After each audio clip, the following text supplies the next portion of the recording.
This episode of Pondoff's Anonymous is brought to you by McKelvey Insurance Group. If you've ever felt confused or overwhelmed by insurance, McKelvey Insurance Group keeps it simple. They are an independent agency, which means they compare options from multiple providers to find the coverage that actually fits you and your needs, not just one company's policy. There's no pressure, no jargon, just honest guidance and real help. Call Evan McKelvey at McKelvey Insurance Group at 618-623-0080. You can reach out to us at Pondoff's Anonymous and we'll connect you.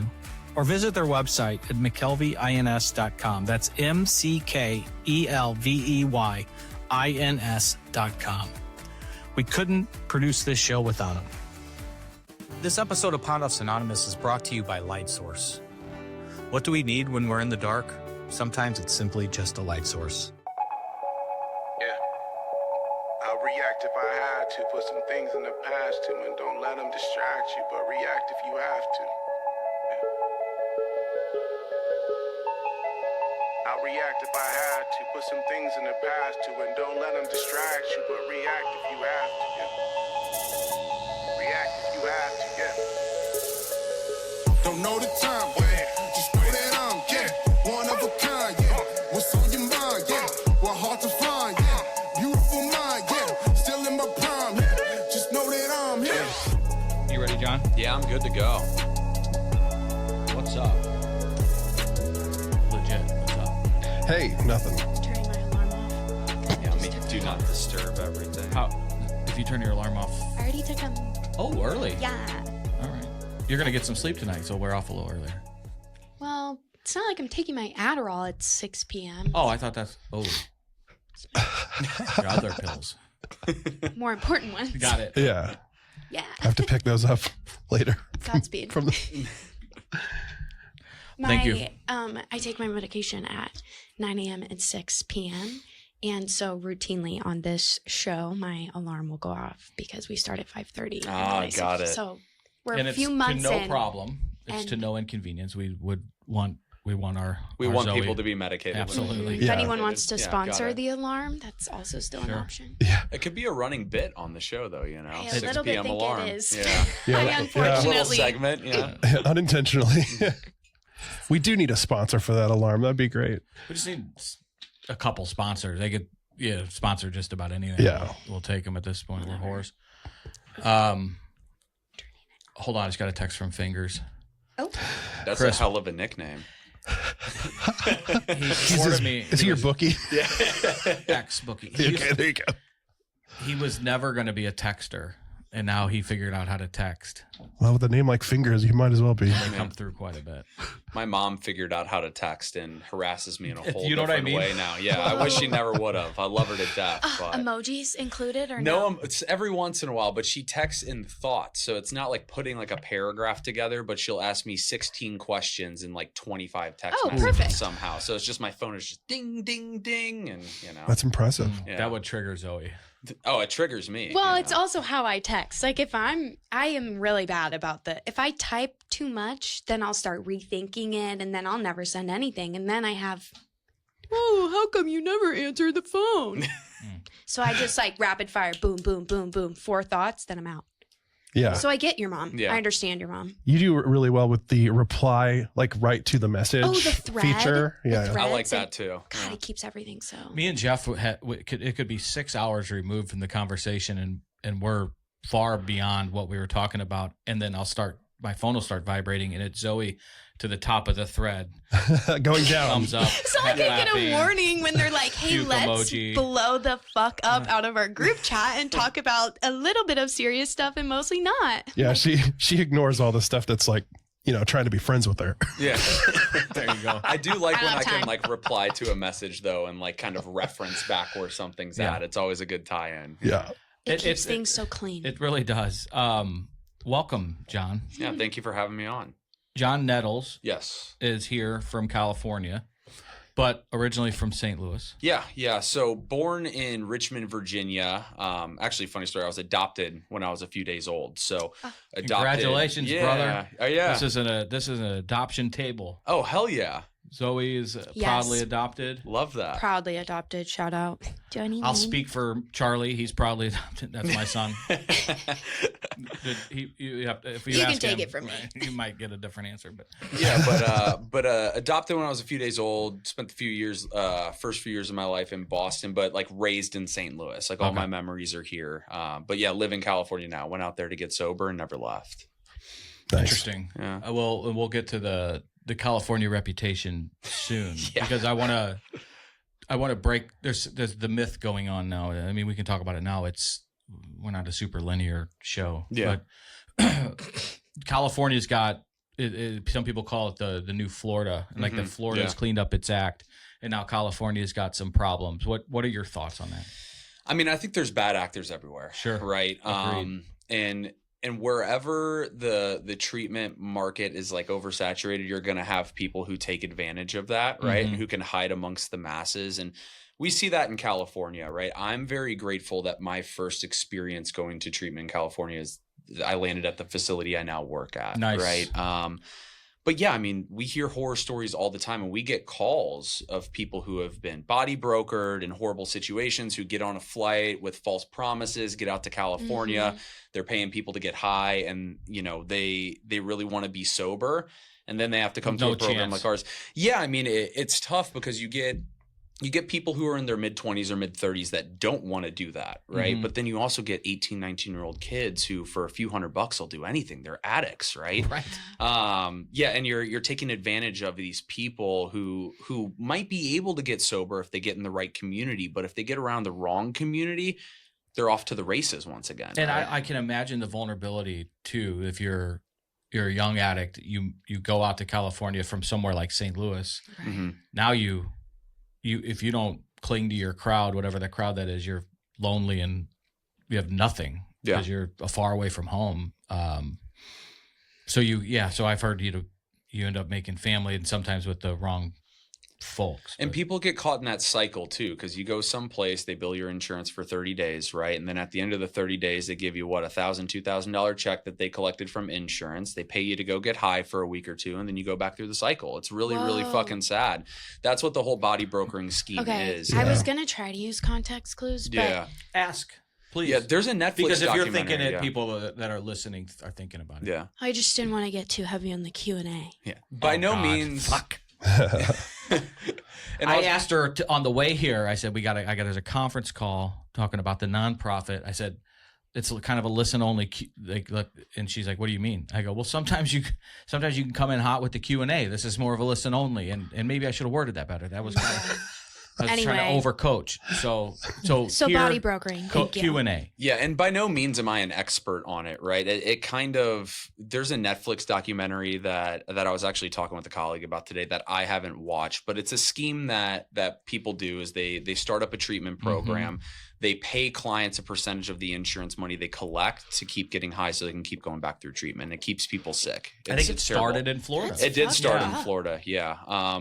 And it's kind of made its way all over. But I mean, really, if you look at where the biggest concentration of treatment programs are, it's Florida and California. And so that's where you find this scam going on. And it keeps people sick. It's really sad. I mean, we've had clients who are 19, 20 years old they came out to California to go to treatment, went to one of these places, and their parents call us worried sick about trying to get their son or daughter into a legitimate program. And it could be a really hard cycle for a young addict to break where they're used to like, oh, I'm getting paid to do this. Like I'm getting paid to get high. They get to go to a treatment program that doesn't make them go to groups, doesn't care about the clinical program. They basically go and they sleep at this place and get free food for a month. And then they just kind of keep that cycle going. It's really sad. Wow. The people who run these places are pieces of shit. Yeah. Like Yeah. complete pieces of shit. Most of them aren't addicts or alcoholics. They're people who see like, some money to be made and some people they can take Addicted to advantage of. something. Yeah, So That's so to fucked up. the overcorrection then by insurance companies is to crack down on it, and then it hurts the clients that have insurance because now they are underinsuring because they've been fucking scammed and they're trying to make their money back, and then it hurts the quality of the treatment programs that do it right, that rely on that to keep their doors open. And it's just a fucking scam artist prey on.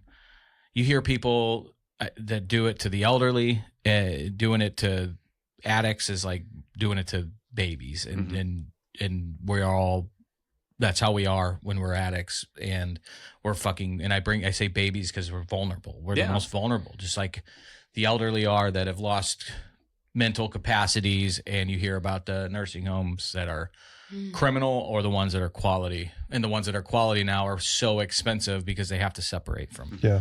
They're doing the same thing on the Indian reservations too. Native American. I know, but they've perhaps? been called that forever. No, the reservations. I'm not talking about the Cleveland people. Native Americans. Yeah.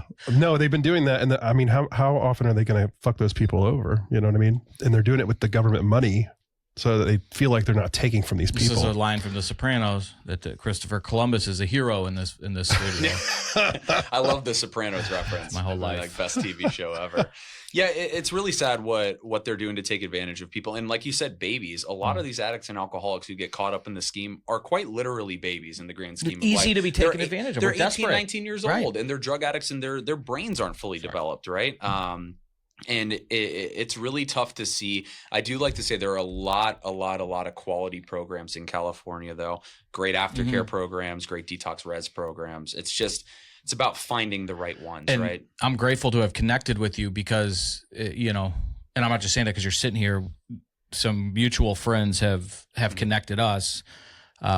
Shelly Viverito, who's been on the podcast. Shelley. Your brother knows Shelly's late son has helped your brother with the scholarship. It sounds like, did they know each other? Yeah. So my brother and Shelly's son were in treatment together at Learn to Live. So they knew each other. And yeah, Shelly's a great resource to the St. Louis community and really just the recovery community in general. And yeah, we got to do a fundraiser benefit show. That was what we were talking about before. I got to DJ that on Friday night and raise a bunch of money for the Nick Wilson Foundation. Incredible. And it was kind of my foray back into DJing sober, which I'd never played a show sober before.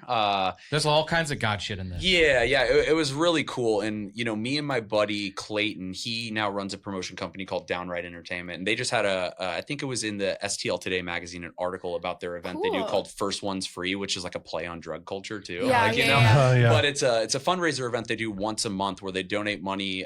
They throw a rave and they get anywhere from like 800 to 1,600 people who go, and they donate money to a local charity. And he came to me with the idea of doing a recovery charity. He knows that I have almost 3 years sober. Yeah. We're still best friends. And he's like, I want you to headline it and do your first show sober too.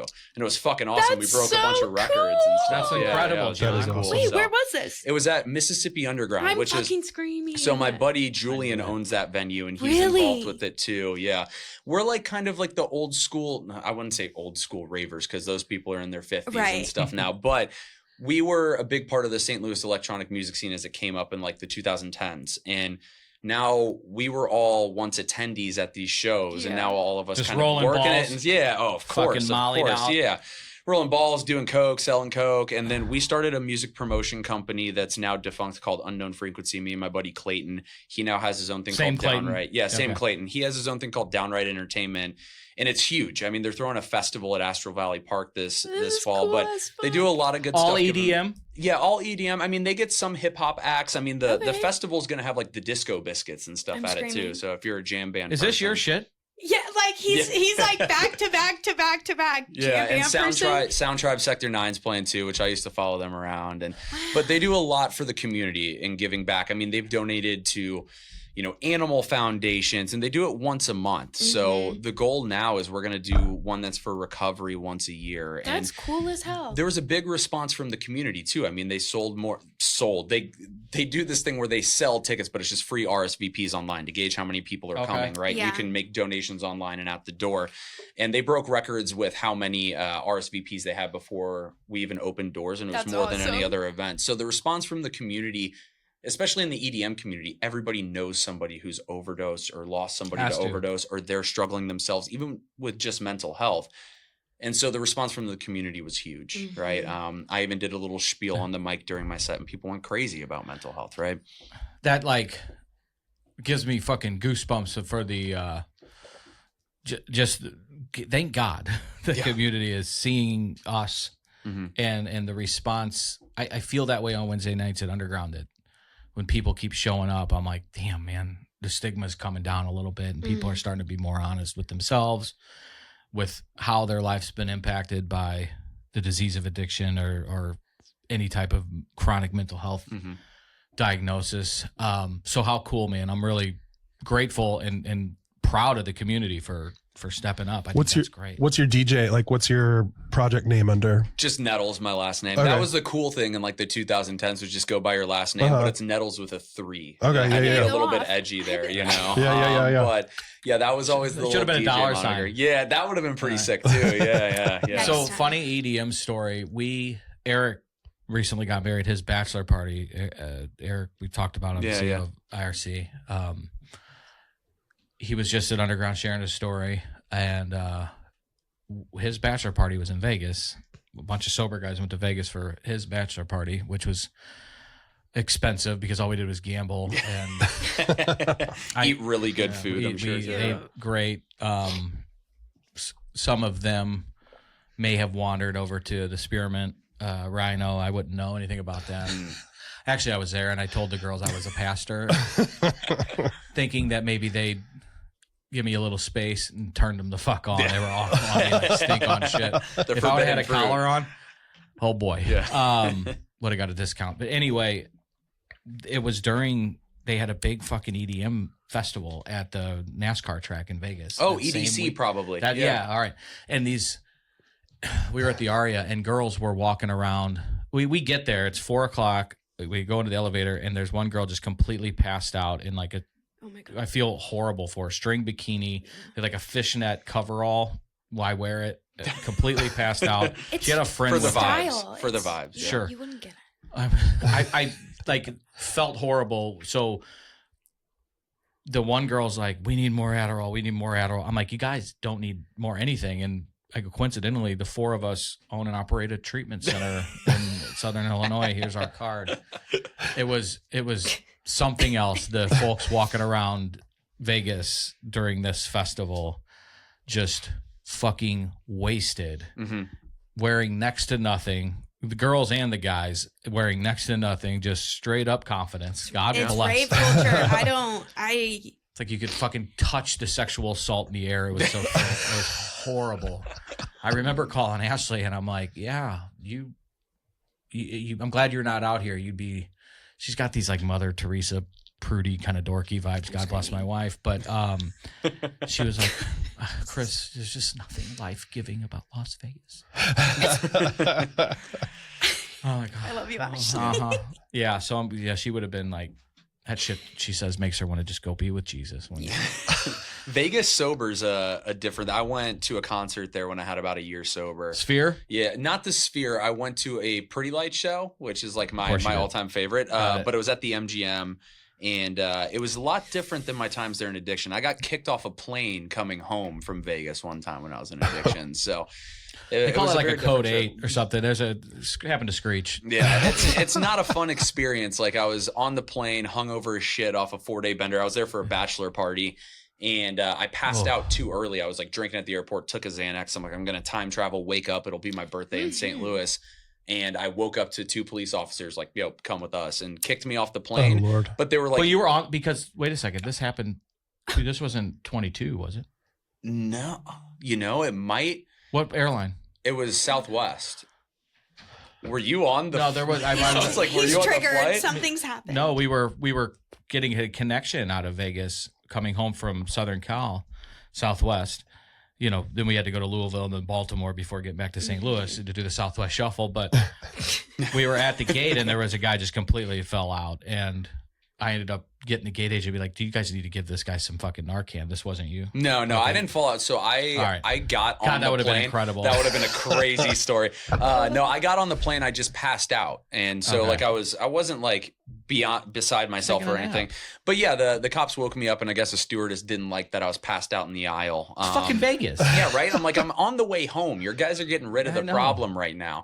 But I woke up to 2 cops over me, and they're like, "Hey, you got to go out. We'll talk to you by the gate." And they're like, "We think you could fly, but the stewardess doesn't." And I'm like, "So what do I do?"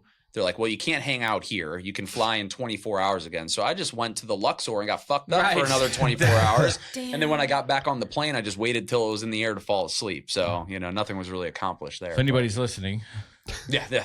pass out when you're 30,000. Yeah. I mean, that's everybody was selling this guy who just passed out puking in the trash can after he, like, welcome to Vegas. And throwing him on the plane because they want to get rid of him. I was like, I thought this is what we do here, you know. But even in Vegas, I managed to overshoot the mark, you know. He's a go-getter. Which is my thing. Yeah. That just speaks to my addiction. I'm too fucked up to even get fucked up in Vegas. But I hope this is a cursing podcast. I curse like a pirate. All right. John, why don't we start in Chesterfield, because for those that are in the St. Louis area, Chesterfield is a one of the nicer suburbs of St. Louis, if you will. Partying hard at what high school did you go to? I went to Parkway West. Right. And I Is that Hook'em Horns? Yeah, Hook'em Horns. Yeah, all day. It was I grew up middle class for sure, upper middle class, and had everything I could have ever wanted. Sure. You know, my dad's in recovery himself too. Really? So I grew up with like an alcoholic example in the household, but he was sober by the time I was like 14. He went to treatment. He did. Yeah, Okay. he went to treatment, got sober. We went to Cumberland Heights down in Tennessee. And he's stayed sober to this day. It's just you and your brother? Yeah, so me and my brother were both adopted.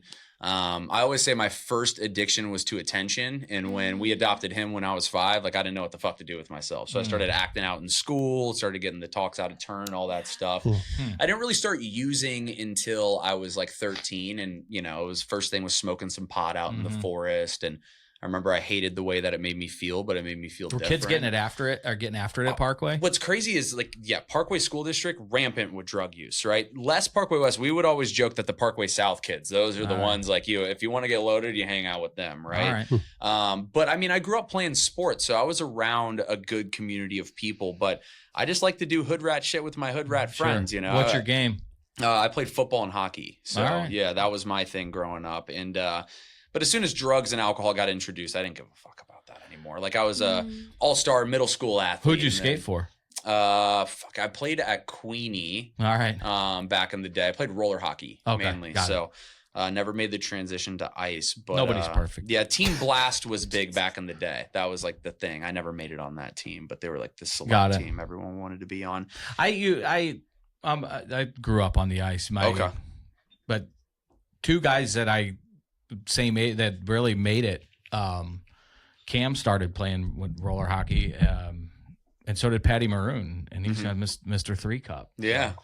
Yeah, the Kachuk brothers are a few years younger than me, so I had friends who played on teams with them. They obviously played up, but that was the thing. I wasn't making the junior blues with the Kachucks around. I'm playing ice hockey, But yeah, I mean, as soon as I started drinking and using, I didn't give a shit about sports anymore. It kind of became my whole lifestyle. I still always maintain friendships with the kids who were playing sports. Sure. I went to high school with Blaine Gabbard. He was 4 years older than me. So his younger brother Tyler was a few years older than I was. I wasn't like really friends with them or anything. I was going to get to this Mizzou love you indicated you had in a text message. Yeah. I had to shoot John a note and say that we might not be doing this tonight if things would have gone the way they should have gone on Saturday. But thanks for not asking, by the way. I was with a buddy who's a UConn fan. He's from Connecticut on Saturday watching the game, and I was definitely thinking of you, man. Thank you. Appreciate it. Sorry it didn't work out. Well, it was we just didn't shoot. I mean, you have an off night in the tournament. Can't have an off night in the tournament. Yeah. And as good as UConn is, they're going to make you pay for it, and to see Dan Hurley win anything just makes a guy want to puke all over the place. I think Michigan kicks the shit out of them. Yeah, that was the game for second place. I do feel that way. I do love the boos that happened at the end during the interview. Were you one of them? Absolutely, yeah. I mean, so was Charlie. But during He's like, are they booing? Yeah, they were. Well, first off, get the fuck out of the camera. They wanted to talk to Mullins, the kid, not your fucking ass. He didn't do shit. They wanted to give the kid his moment, and he fucking steals it from. He does it all the time. It's not about you, bitch. During the national anthem. I'm talking about Dan Hurley. Can he call a man a bitch? Yes. I got lost a little, and I was just making sure we weren't talking about a woman. Keep going. I wouldn't. I'm trained. I wouldn't with that infection with you in the room or at all. I mean, call you an infection. Yeah, I mean, you're such a disease, Kevin. Amazing. So during the national anthem, they showed Hurley kind of lip singing it, and I yelled at the right when there was a break in words of the national anthem that he doesn't know the words, I screamed it, and the whole place went nuts. Hell yeah. I got Love 70 that. thought. Charlie's like, Dad, you did that. You did that. It's like, don't try that at home. That's a top tier feeling, is getting a reaction, like being the guy to start the wave at a game, or being the guy who gets the crowd reaction. Huge. Unfortunately, it was the best feeling I had the whole night. Right. It was rough. So you indicated this Mizzou love. You talk about Blaine Gabbert, star quarterback, played in the NFL. Is he retired yet? I think he's retired, but he's a 2-time Super Bowl champ. He's backup quarterback. So is Chase Daniel. Yeah, he was the Mizzou guys never get the starting quarterback. $multi-million dollars. They don't take one hit. It's Blaine incredible. also played with Tom Brady too, which is kind of crazy. Tom Brady, and he got a ring with Patty Mahomes too. But ass in that fucking. Oh, crazy! Yeah, but strong sports culture at Parkway West when I was there. But I didn't get to experience too much of it. I would go to the games. We also had a really good basketball team then too. When Bradley Beal was playing for Chaminade, they kicked the shit out of us in districts every single year. I bet they did. But I mean, I started like my drug use like.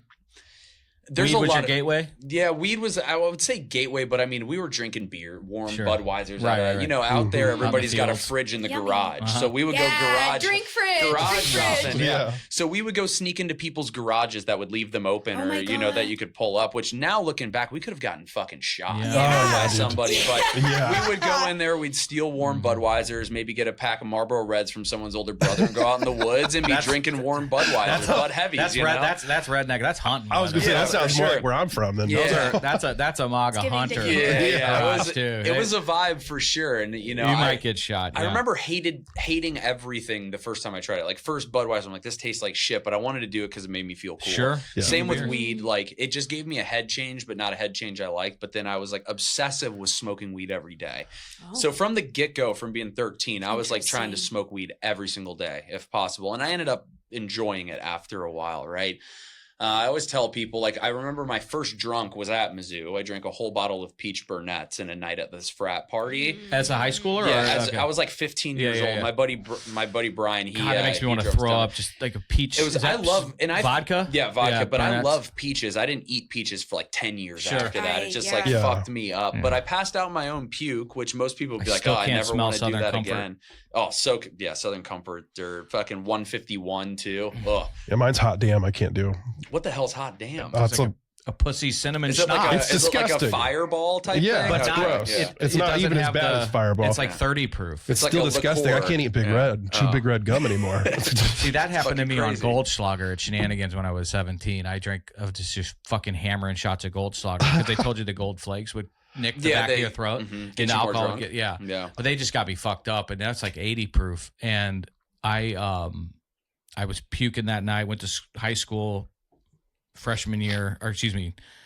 senior year. Went to it was a Thursday night that Shenanigans, for some reason, let in all the high school kids to get shit faced. Went to first hour, and some kid goes, "Man, you fucking reek like booze," and handed me a bunch of Big Red gum. And I just looked at the Big Red, and I ran to the bathroom and just puked all over the place because of that cinnamon shit. Yeah. man. It's crazy how it sticks in your brain like that, but Peach Burnett's, huh? Yeah. The peach Burnett's That's was a the cheap first bottle, drunk. too. Oh yeah, it was like $10 bottle, and I passed out my own puke. But I remember waking up the next day, and I'm like, I want to do this every day for the rest of my life. Like I felt 10 feet tall. I was talking to college girls as a pudgy little 15-year-old. I'm like, they want me. Did you get any ass? No, fuck no. I mean, I passed out I'd like pass out on a retaining wall in my own puke. Looked like a fucking fool. But I remember I had the worst hangover ever. Like I thought I was going to die, but I still was like, that's what I want to do. And slowly but surely, I started doing that every single fucking weekend when I could get my hands on alcohol.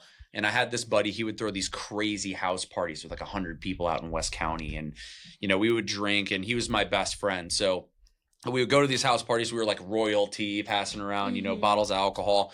Then quickly, me and my other buddy, he would get vodka from his older brother, and I would buy 2 Powerades on the way to school once we got our license. And we would drink vodka in school.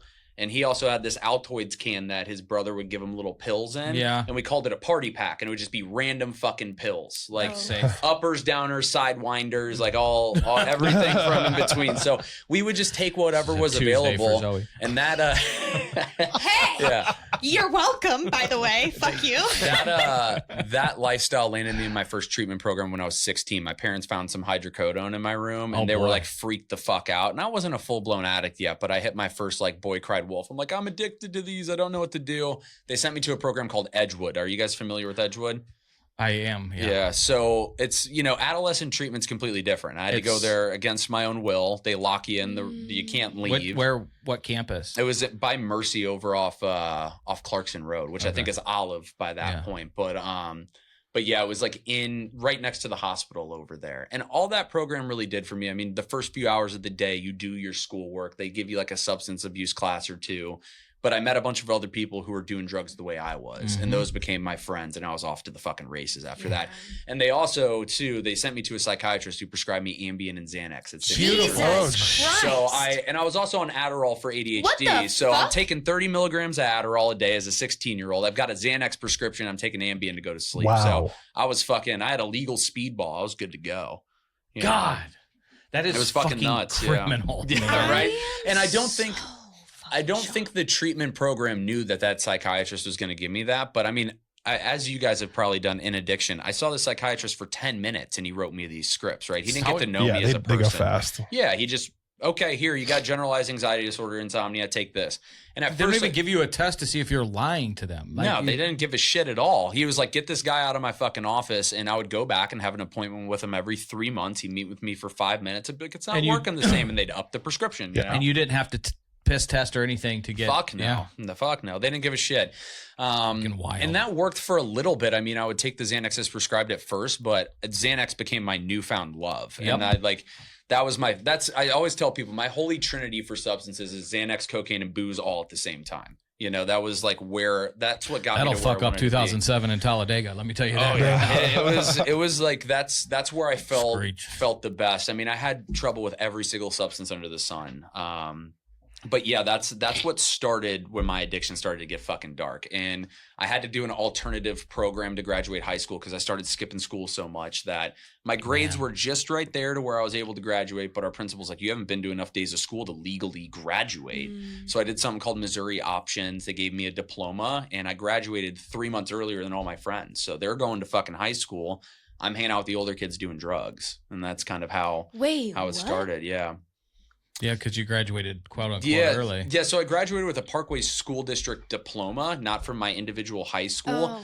I basically had all the credits to graduate besides a government class. And they're like, you haven't been to enough school to graduate underneath the Parkway West banner. You've been skipping too much class. You can do summer school after, and you can walk at graduation and everything. Oh, okay.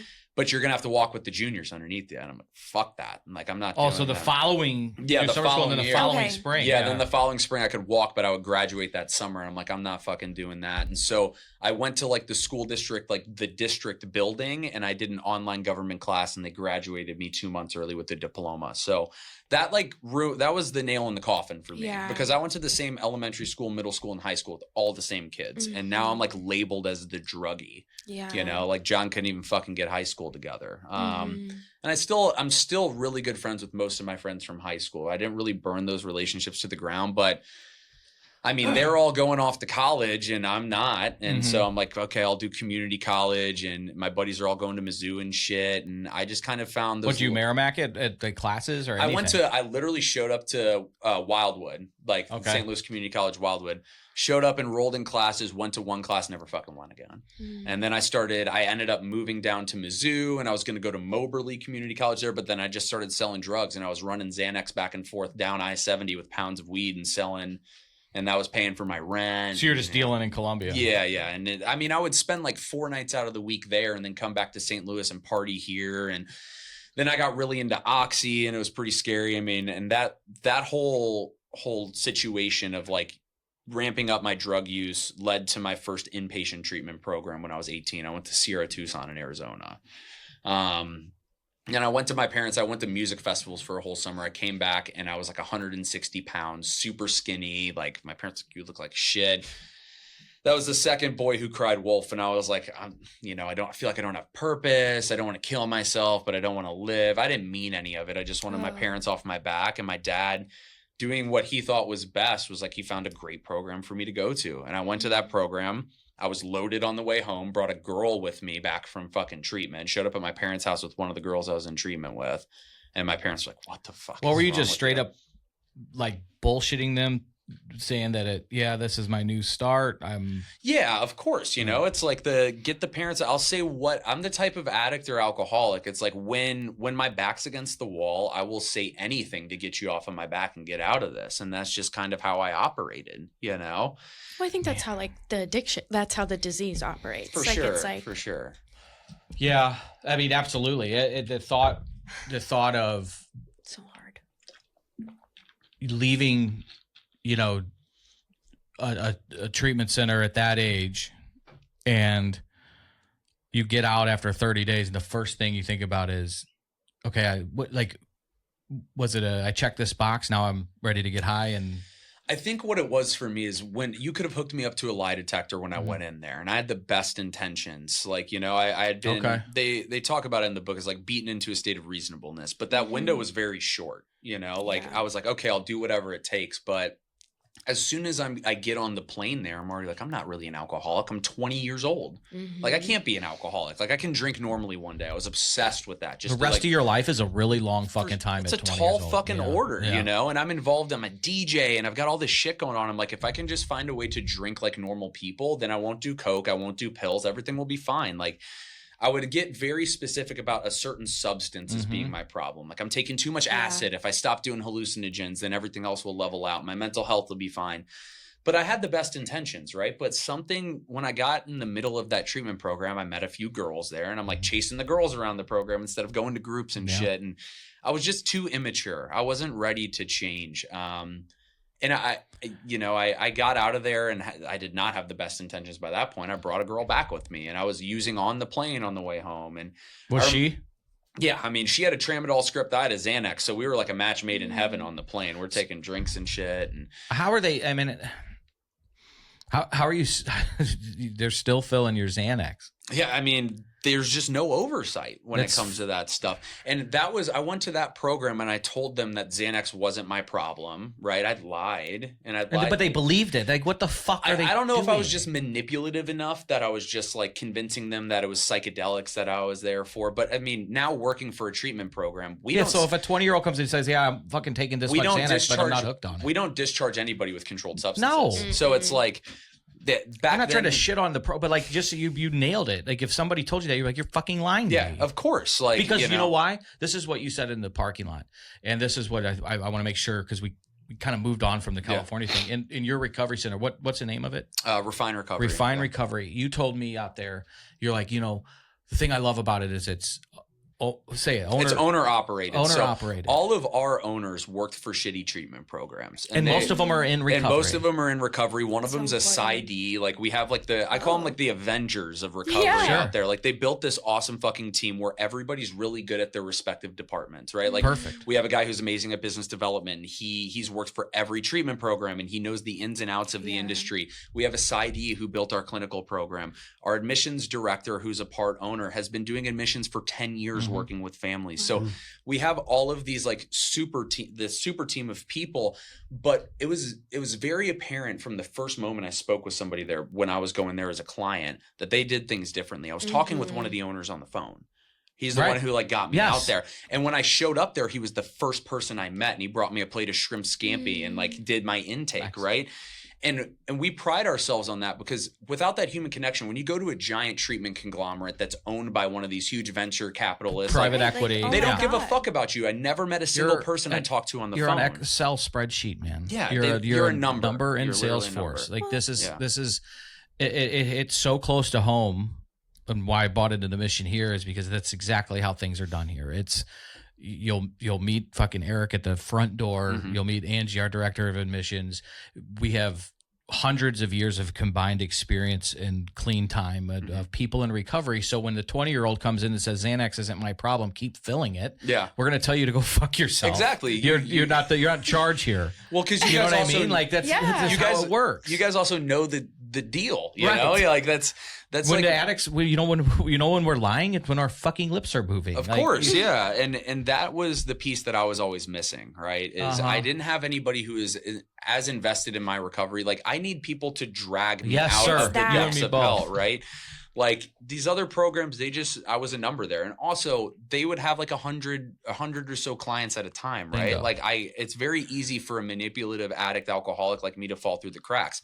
Now, the people who get sober at those places are 45 and 50 and have families and they have a very strong why. I had no why to be sober. Right. I needed somebody to meet me where I was It's at. almost completely inverted because you had this long life ahead of you of what the disease says is not fun and joyful without using. So you're 35, 40, 45. Like, yeah, I can make it I can do a year because it's shorter to the end. You tell a teenager that. You tell me that when I was a teenager at 20, I would probably tell you to fuck off. Like, They tried to never drink again. Are you kidding me? Yeah, and I tell even like my sponsees and people now, it's like just get through the first year, right? Like, there's people who get hyper obsessed with like, well, I want to take mushrooms again one day, or they get these ideas, and I'm like, dude, if you get a year sober, you're not going to give a fuck about that. I can promise you, your life is going to get so awesome that you're not going to risk throwing it away, and you're going to look back at that person at day 1 or day 30, and you have changed so much to where now you will think that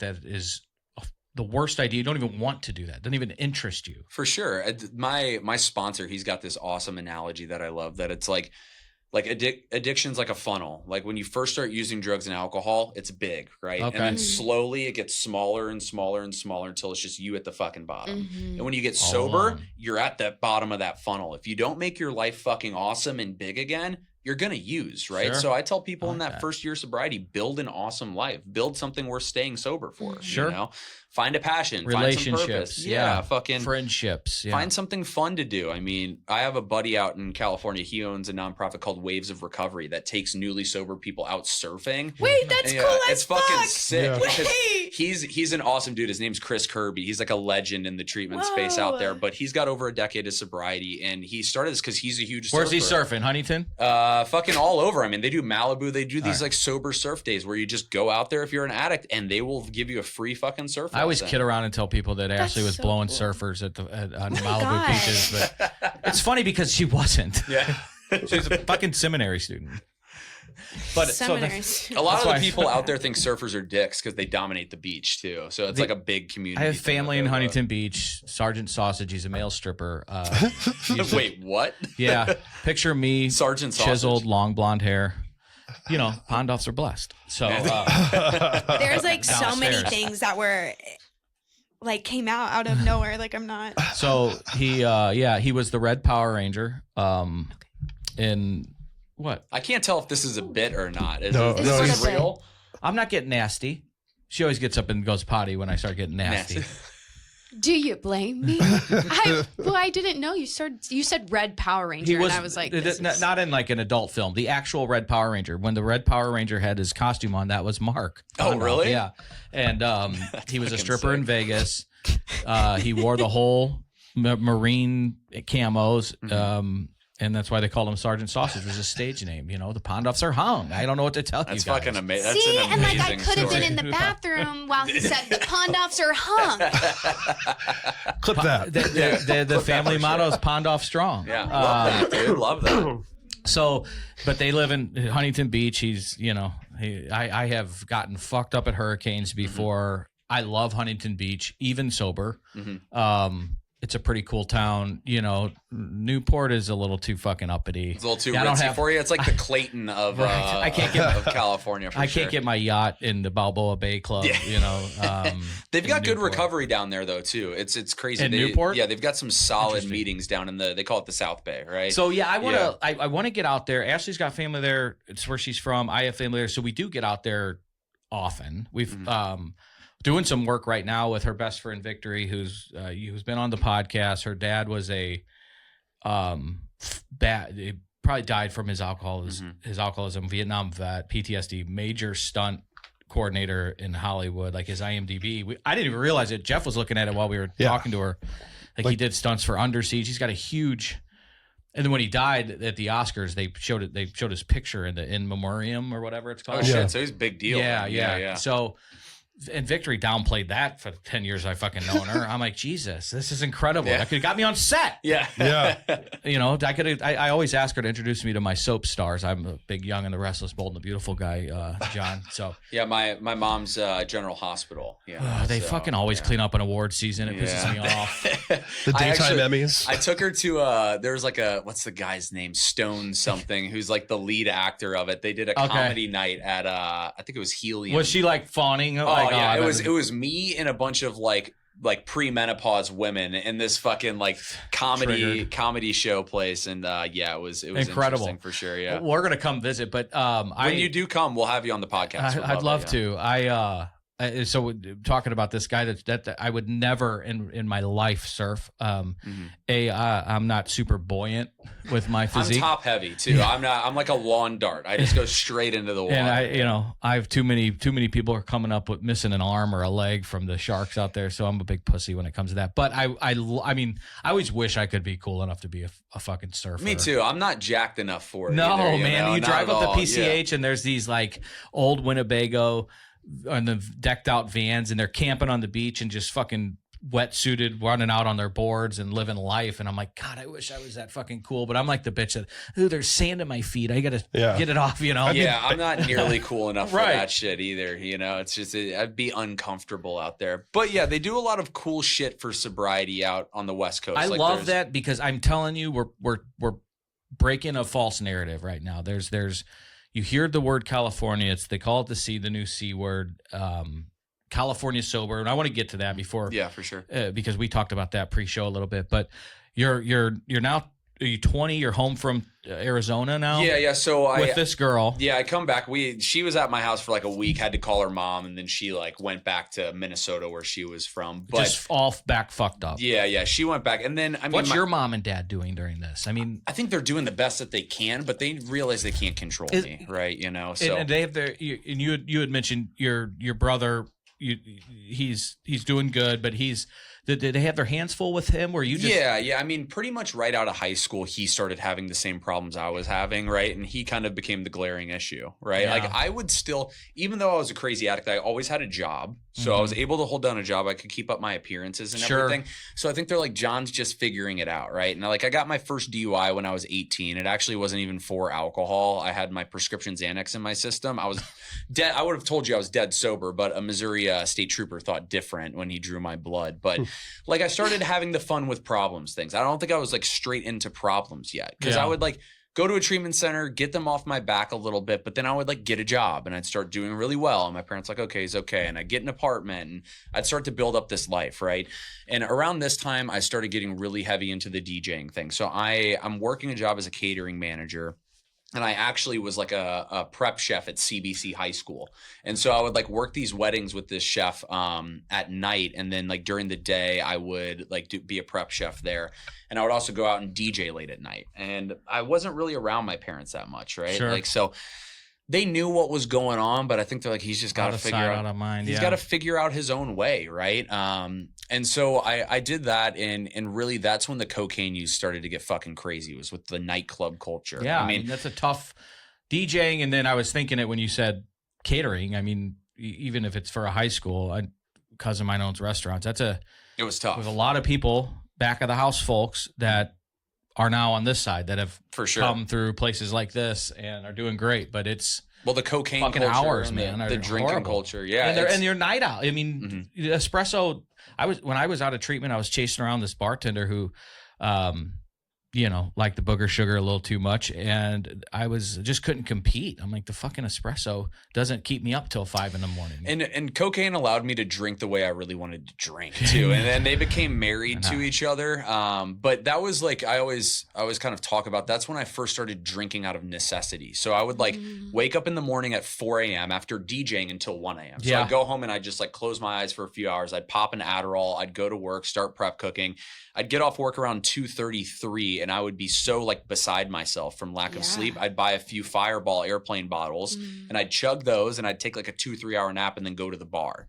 And I would just like rinse and repeat that throughout the week. And so that alcohol would allow me to sleep. It started to serve a purpose. Like it would make me feel okay again. And it wasn't like drinking for fun at that point. It was drinking out of necessity. And to live that lifestyle of like DJing and like the Coke became a huge thing.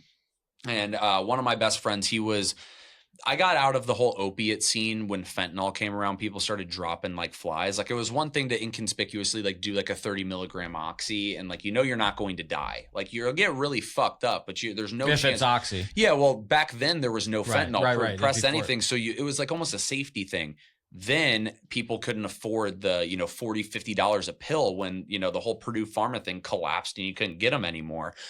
So everybody turned to fentanyl and they called it China White. And I was like, I'm never doing fucking heroin. That's not like a thing for me. I actually got tricked into doing it once. And that was like the end of my opiate thing. By a friend. Yeah. April Fool's joke. Yeah. It was not tight, but. And I go hard on April Fools, but that's crossing. It was fucking crazy. I was pissed. I was in treatment on April Fools. And I called my mom and said I pissed clean for fucking heroin.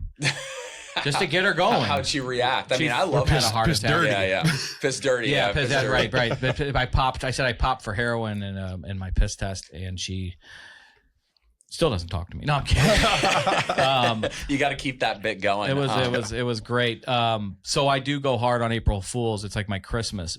But that's crossing the line. It was fucked up. But I had a good buddy who he was hooked on dope, and all my friends started dropping like flies from fentanyl. So I got away from the opiates, and I was just like doing coke, man. Doing Xanax, and drinking. And I always say, thank God it wasn't my flavor. Yeah, I just like you. I did coke so I could drink more alcohol. Yeah, for sure. And then they become married to each other and you can't have one without the other. But yeah, opiates just made me fucking itchy and I couldn't really go to sleep on it either. I didn't really like the way it made me feel. But this buddy developed a pretty gnarly heroin addiction. My coke addiction got out of control. I started fucking up with the promotion company I started. Like I'm showing up late, money's going. It just wasn't a good look, right? I couldn't manage it anymore. And we both got the grand idea. Let's move to NorCal. He had a buddy who grew weed out there. So we went out and stayed for a month. You got that entrepreneur spirit, right? Man. And that was my first Geographic, as they talk about in recovery, right? Like, I'm like, I just got to get out of fucking Dodge and everything's going to be okay. And we stayed on this Native American, not Indian. Native American, not Indian. His couch for a month, and we helped him trim his weed and got paid for it. And we're like, we're going to fucking move out here to Chico, California. We're going to do this and it's going to be sick. So I came back, packed up all my shit, moved out there. And with the agreement with him, he's not going to do heroin. I'm not going to do cocaine. We're just going to drink and smoke weed like gentlemen. First night in Chico, California, I go to a bar and I'm doing blow and I'm off to the races again. Sick. And I did that whole rigmarole for about 3 years, being like a wannabe marijuana grower, thinking I was on an episode of Murder Mountain. And it was kind of like that. Like when I was living with this Native American. Yeah, for 3 years. I mean, I worked at Staples just to have like a job on the books, but I'm like shipping weed back and forth, and I'm selling it, helping his farm's a legit business. Yeah, so there's no licenses with this shit. Yeah, but the way it works in California is as long as you're not breaking EPA violations, they're not raiding your land. Like I'm serious though. It's like they'll bring a helicopter over your grow plot with 100 plants and they won't raid you unless you're diverting water from a fucking river. It's just they don't have the manpower for that shit and it gets thrown out in court. But I was out there. That's where I really got to use the way I wanted to. My parents aren't in the picture anymore. I'd go home every few months. I'd make my appearances, party with some friends. What about this fucking Native American? Is he? Jesus. What? So hard for you to say that. Like, oh my God. Well, I like too that I get pointed out because Indian. I said it on accident. I'm 1/8 Indian. Oh, so you got the pass. Yeah. My grandma. You're 1/8 from India? No, that's what I thought you meant when you said I'm 1/8 Indian. My grandma was from the Fagawi tribe. My Italian grandma, when she used to drive around and get lost, she said, "Hey, where the fuck are we?" Yeah, that's a solid one. But yeah, I think he's still probably doing just about the same. It was in a town called Clear Lake, California, which if you guys have ever played Grand Theft Auto, I always tell people that's the area Trevor's from. If you ever played the one where it's like he's just out from the boonies, it's just meth and shit. Me and Eric used to play the one when we were in high school, the Scarface one. Oh, okay. The Miami. Yeah, that's so great. Yeah, I think the new one's going to be like that too. That comes out in the fall. But sell blow and beat hookers and people all that out there, it's just like straight meth land, So people living out of trailers, and he's probably doing the same shit. I don't really keep contact with him, but when was he getting fucked up? No, he was actually like not down with the drinking. I think he was doing meth, but he's like, you can't fucking drink in my house. That's wild because Native Americans, there's a Venn diagram of some pretty fucking hardcore whiskey drinking. Yeah. Call it firewater, I think it's. But what I people go hard on the reservations, but alcoholism is rampant. Yeah, and just drug abuse, everything too, meth. But yeah, I was living in Chico. They don't have generations of trauma. Can do you they? like let him talk? Do they have generations of trauma? Who's they? Several. Big they. Oh, yeah. Like what do you? Multiple generations. I think we're going back a few hundred years now too. You know. Oh John, go ahead. That's what I a got generation scolded is, again. so. No, by all means. Sorry for interrupting. But yeah, no, that's where my addiction took off, right? Because I could There's like drink no a fifth a day. accountability other Yeah. than like don't drink. But it's crazy. It's like, I'm sure you guys can relate too. It's like, I can't draw a line to the moment where it turned from just like, oh, I'm like drinking because I think it's like normal and it's fun to where it was straight up problems. But slowly but surely I was drinking like a fifth a day every day. And I didn't even realize that I got to that point. It's just, I'm like getting more and more airplane bottles. I'm getting an extra pint at night. And that's where it started to Can't go to bed without it. Exactly. I'd wake up in the morning with fucking shakes and have to yes. throw something back. And when you get to that level, you know you're fucked. And that's also when weed turned on me. I don't know if you guys were pot smokers, but like I loved weed. I'd smoked every day since I was like 14. But I took too big of a hash oil dab and had a panic attack and thought I was having a heart attack and had to like drive myself to the hospital and sit in the parking lot thinking that I was about to die. And from Did you ever go in? No. But my best thinking too was it started happening all the time. I'd have these panic attacks from smoking. And instead of calling 911 or just stopping smoking weed, I would smoke myself into a panic and then walk around my neighborhood. And I'm like, if I drop dead, someone will call the cops and then at least I'll get saved. Very, like that. yeah. I mean, I suffer from anxiety. I know he does. Yeah. Those are thoughts, man. Yeah. Like Sure. that. If you're going to go down, you stop being embarrassed by it. You want to be in because somebody hopefully will. And at this point, You don't want to die. Yeah, I don't want to die, but I don't want to stop what I'm doing. No. You know, that would be too crazy to just quit Sure. smoking weed. But at this point, my buddy who I moved out there with, he had relapsed on heroin, so he moves back with his parents, and I'm now isolated in Chico, California, where I know almost nobody. I have a few close friends, but they all drink and use the way that I do. Right. And and of course I met her at this point, and I got in this really toxic relationship. Where The her. and Got it. she's going to Big save her. me.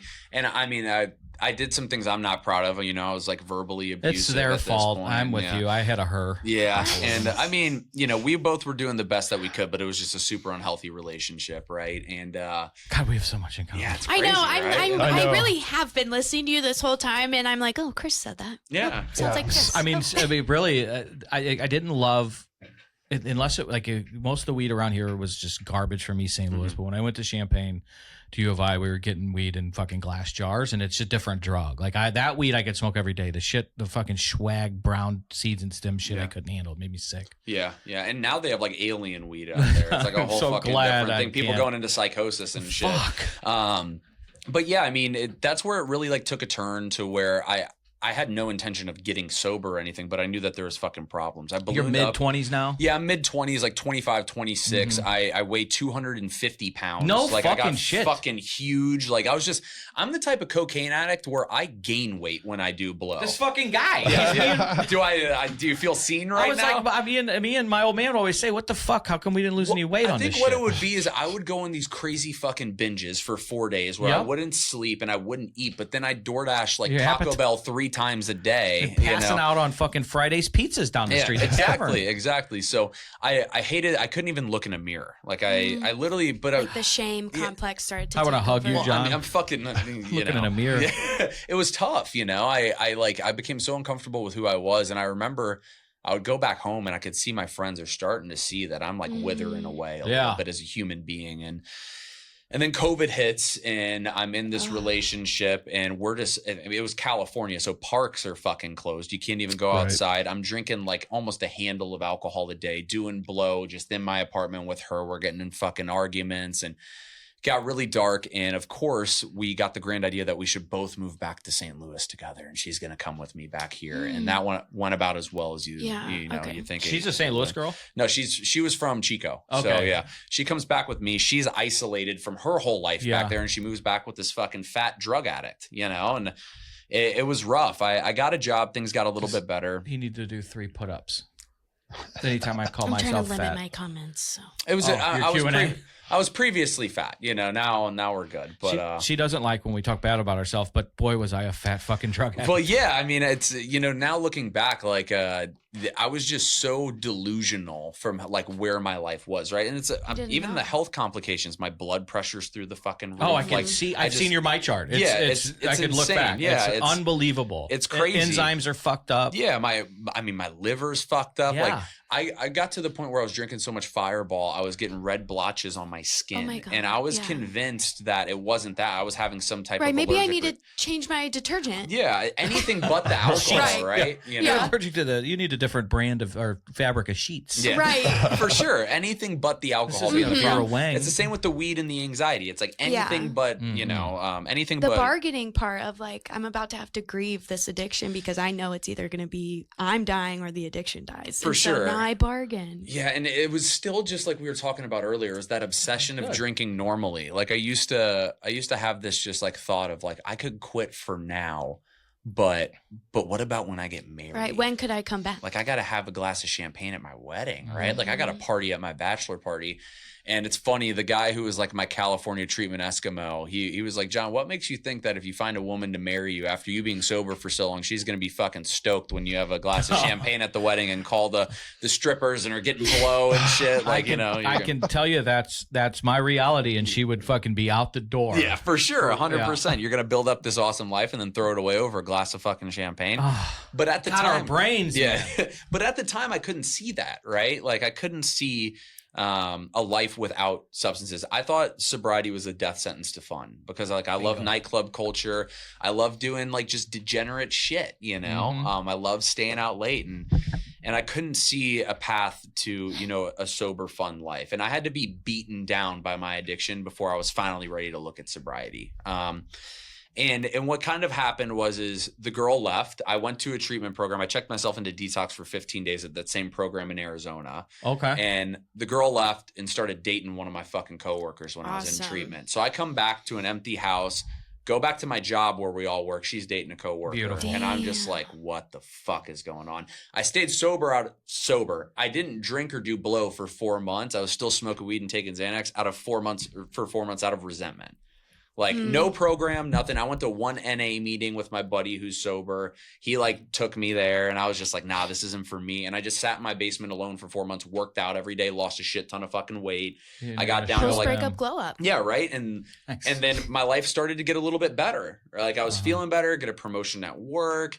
And I went to go visit my sweet grandmother in Newport, Rhode Island. And I had a relapse there, went missing for 3 days, got holed up in a fucking motel with a 40-year-old woman I met at the bar and disappointed poor grandma. Did you freak her out? Oh, completely. My grandmother was like my best friend. She was always in my corner. And You're saying was. yeah, she passed away like 2 days before I got a year sober. So I'll tell you guys about the moment that I got into treatment, which was directly because of her this time. I owe my sobriety to her. Like the rock bottom was with her. But this is a year before I got sober. I go to visit her. I have this gnarly relapse. And 3 dayer. Yeah. And I'm off to the races again. Right. And I drank and used for that next year in a way that I never had before. Like I didn't give a fuck if I died. I didn't give a fuck if I accidentally killed somebody. I got another DUI. I started doing all kinds of chaotic shit that I had never done before. Reckless. Yeah, I just didn't care. Like, I was facing 2 different charges, could have gone to fucking prison. I didn't give a shit. It wasn't, I always tell this to people too, is I got this DUI, right? This is number 2? Yeah, this is number 2. And I wake up the next morning and I thought it was a dream. I couldn't even really remember what happened. And I wake up the next morning and I have to go see a lawyer about this, right? And I go see a lawyer. I tell him everything. He's like, hey, don't worry, we'll help you out the best we can. And I go to my car. Don't worry. Yeah, he's like, and I go to my car that's in an impound lot out in the fucking hood in St. Louis. And I get there and I like lie to the lady saying I have a medication that'll die if I don't take it, which is my Xanax prescription in the car. And I go in and I sneak You're in. being somewhat honest. Yeah. I mean, at that point, I could have gone in withdrawal and died. But I go in, I get the Xanax prescription. I call my best friend in the world, still my best friend to this day. I was the best man in his wedding. And And I call him. I'm like, hey, I need you to pick me up. Like, you know, and something happened last night. I want to talk to you about it. And he picks me up and I'm like, I can never drink again. I can never drink again, dude. Like every time I do, some fucking crazy shit happens. Like my life is out of control. And we drive from that impound lot out to my townhouse in Ellisville, which is a 30-minute drive, right? From me saying at the beginning of that drive, I can never drink again, as we get to pull outside of my townhouse, I'm like, I need you to pull in the gas station so I can get some airplane bottles. I couldn't sit with the guilt and shame in the way that I felt. I had to pour alcohol on top of it. What did he say? And I mean, he had a look of disappointment, right? But he was there with me through it. Yeah. He knew I was in it. And this is still my best friend to this day. And he's not one of us, you know, at all. Like he's complete normie. He doesn't really drink or do anything. So weird, now. isn't it? I know, it's crazy. But Fucking people. But from that moment, I started this like merry-go-round of getting 2 to 3 months with no alcohol and no blow. But I'd still take my Xanax and smoke weed in my basement, and then completely dry drunk. Completely dry, and then I would just isolate, right? And I'd watch movies and smoke weed after work. But then I'd want to be social, and I'd be like, I'm going to go to the bar and just have one beer, and then I'd do that for a month or two, and I got stuck in this cycle to where what happened? Not sustainable. Josh. It's not at all. It's it's also the delusion of like. It's so fucked up the way my brain works to where it's like I get this amount of sobriety time, which I now know is abstinence. I wasn't emotionally sober. I wasn't living a sober life. I was abstinent from my drug of choice, which was cocaine and alcohol. But I get this time to where I start feeling better. And I somehow think the delusion is that I deserve a drink now that I feel better. But then I just start the cycle over again. And it's fucking insanity. Like it's doing literally, the same. It's literal insanity. But I can't see it at the time. And so what happened that got me sober was I'm still facing all these charges and shit, and you know I'm fighting it in court. And through the summer I had a big blow up that Memorial Day weekend before I got sober. That girl that I was dating, I find out she's now engaged to that coworker. The her, the her, and I'm like fucking beside myself. Yeah. And I had dated a few other girls Gut at this punch. point, but it was just like, oh, I can't believe this is happening. I have a really gnarly weekend, that Memorial Day weekend, and I'm like, I can't drink anymore. I need to get this shit fucking together. And I get a few months of not drinking and doing blow, and I go to visit that same grandma who the last summer I had just burnt everything to the fucking ground. My family was actively telling her, you should not let him come. He is like a liability. But she saw the good in me, right? And she was like, I want to see my grandson. She was in her 80s. She's like, I'm not going to not let him come. And she also didn't understand addiction, right? Like she would drink like a glass of Pinot Grigio every single night and just go to bed, right? So I go to visit her, and she gets me tickets to the Newport Jazz Festival. And she's like, I want you to go and have fun. And we're sitting there that Sounds night. fucking cool. Yeah, it was. I wore an all white Absolute outfit. I angel. thought I was fucking sick, you know. And I'm hanging out with all the divorcees of Right. Newport, Rhode Island. You know, Not I a got bad crowd. Yeah, it Life is wasn't bad. jazz, Yeah, baby. They're it not was meant to sick. stay. I'm taking a water taxi there and shit. But I go there, and I remember the first night she's like, why don't you have a glass of wine with me? And I'm like, Sue, like if I start, I won't be able to stop. And she's like, I don't get it. Just have one. She didn't get it, right? And I think a lot of people think that way about addiction. Like, why can't you just have one? yeah.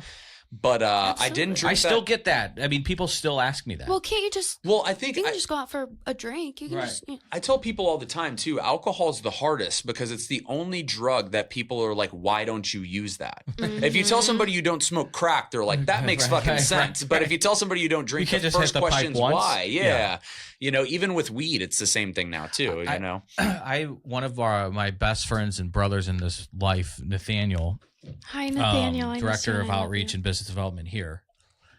I was telling him, I'm so grateful that I went to treatment with, you know, and it's alcoholics and opioid addicts, heroin addicts, now fentanyl addicts all together, learning together. It's the same brain shit. And I'm like, man, I know that I would be dead if I got hooked on, if opioids did it for me. I would be dead today. Yeah. And I go, you guys are fucking superheroes to me. And he goes, well, I'm going to flip that on you. You're a superhero to me because I can't walk into any fucking 7-Eleven and just get a fucking line of fucking fentanyl. Like you can go get, which, you know, Fireball's for alcoholics. Newsflash, if you're drinking Fireball, you're probably an alcoholic. 100%. And I will die on that fucking hill. Especially if you have a rash like I did. You're like, that- it's from my rash is- Neutrogena. Yeah. I mean, I was just a whiskey guy. Fireball came in right after I I was shooting Rumplemans too, so that was. Oh, that's a good blackout juice at the end of the night. It was my Brushing my teeth favorite. in the You just morning with wipe everything fucking away. Yeah, helps with your breath too. for sure. It's very good for the bad breath. But I was. It's like scope. Yeah, I'm telling you, when he said it to me, I was like, to our point, like people. I mean, they advertise if you're having a bad day at work to have a fucking drink. Yeah. I mean, the happy hour is to drink away the work week. Well, Like, and like worse, big they. Big they. Like it always is like a group of friends like, oh, it'll make you feel better if you go get a drink. And it's like, okay, so now it's not just we're romanticizing the alcohol, it's we're romanticizing drinking with friends, which being with friends is what do you say? The community is the cure for. Yeah, well, the medicine for addiction, like insulin is to a diabetic, they say community is for an addict. Yeah, the opposite of addiction is connection, right? Like, and that's what we crave. I think, like, for me, alcohol made me feel connected when I didn't before. It turned on the lights, right? Especially with Coke too. I could sit around and go back to when you were 15 and at Mizzou, fucking just banging on these fucking before that Delta Chi's or whatever. Yeah, I was so anxious before that. I was a ball of anxiety. It allowed me to be present in the world. Give me a few Tri-Delts Diamond. Yeah, exactly. What's up? Oh my God, stop. But yeah, it's kind of crazy how, like, if you think about alcohol, right? Like, our society, you drink when you're sad. Somebody dies, you have a drink. Bingo. Right? Flask at the fucking casket. You get a promotion at work, you fucking drink. We drink for the highs, we drink for the lows, we drink for the in-betweens because we're bored. It's Tuesday, hump day, Wednesday. Yeah, at 5 o'clock somewhere, all these different sayings, right? So it's really tough for people to wrap their head around. Especially the generation like your grandma. So your grandma's saying have a glass of wine? Yeah, well, and that was just the best that she knew how to do. Right? My grandpa would do the same fucking thing. And she was just trying to, she was trying to connect with me, right? And that's all it was. So I don't drink that night, but the next day I go to the jazz festival. I remember I get the thought, I'm like, okay, I'm going to go to the dispensary because I'm still smoking weed at this point. I'm like, I'm going to go to the dispensary, get a few pre-rolls for the thing. And I passed the liquor store on the way there. I'm like, what if I just get like 2 or 3 airplane bottles? And that'll be fine. I'll just drink them when I'm walking down there and I'll have a drink there. Like, all right. So I go in, I get 2 or 3. I'm walking out of the liquor store. I drink those 2 or 3 before I even got to the car. And I go back in and I get a 10 sleeve. And I go to the dispensary, drop her car back off. I'm walking back past the liquor store. I reach in the bag. There's only 5 of those 10 sleeve left. I'm like, all right, I got to go get another 10 sleeve. And let me get a tall boy for the walk there too, right? So the insanity is kicking in. It's like once it hits my lips, I'm off to the races again. I started picking up where I would leave off, right? And that's when a lot of booze in a short amount of time. Well, that's the way I knew how to drink, and I don't have blow. Right. So then it becomes a fucking mission to find the one dude at Newport Jazz Festival holding a bag of cocaine. So I'm walking around there asking people for coke. And I actually hit up my buddy who I knew lived in Providence. Like, can you drive me a bag of blow? Like, just the insanity. I'm not even enjoying the concert. I pass out in the field drunk. I wake up. Beautiful. Yeah, it was, I have Snapchats from it and it's fucking, I look like a fucking fool. I'm in all white and I'm like dancing in the crowd with these like 50, 60-year-old people. It's pretty gnarly. And then I black out. So I come to the next morning with my shirt ripped, blood on my hands, knuckles all busted up, not knowing how the fuck I got back to my grandma's house. And I like open my eyes. I'm like, what the fuck happened? And I kind of stumble out into the living room and she's sitting there like she had seen a fucking ghost. And she's looking at me like I'm like a demon. And I'm like, Sue, what's going on? She goes, John, what happened last night? And I'm like, oh, I had a little bit to drink. I think something happened at the bar. She goes, no, you came back here and you were like possessed like a demon. You were screaming and you were upset. And I've never seen you like that. Like, are you okay? Oh, it's the most sober I've ever been in my life was in that moment. I could feel your like fucking Adam's apple down your gut. I get chills still talking about it. And they talk in sobriety about moments of willingness, right? That was that window flung open. In that moment, I was willing to do whatever it took. I saw the person I'd seen my parents look at me that way, but it didn't hit. It didn't hit the same way at all. My grandmother just looked like she didn't know who I was. She's your North Star. Yeah. Man. And I'm thinking like I could have fucking killed somebody and not remembered it. Probably I got my ass beat, but I could have killed somebody. And like the way I'm living is so reckless and I've already got charges back in Missouri. Like, what am I doing? Right. And I looked at her and I'm like, I need help. Like I've been trying to get sober for a year. And she's like, John, you've been to treatment. I don't know what else. Like, you don't need treatment. And then I remembered that I had been, the best I could do when I wasn't drinking and using for those little month, like 3-4 month increments, was I would listen to this podcast called Friend of Jerry. If you're familiar with Barstool Sports Network, Yeah. Jersey Jerry is a personality on there who's sober. He's got like 8 years sober off heroin. And he used to have a podcast called Friend of Jerry where he would have treatment professionals on and they would talk about their experience getting sober and working in treatment.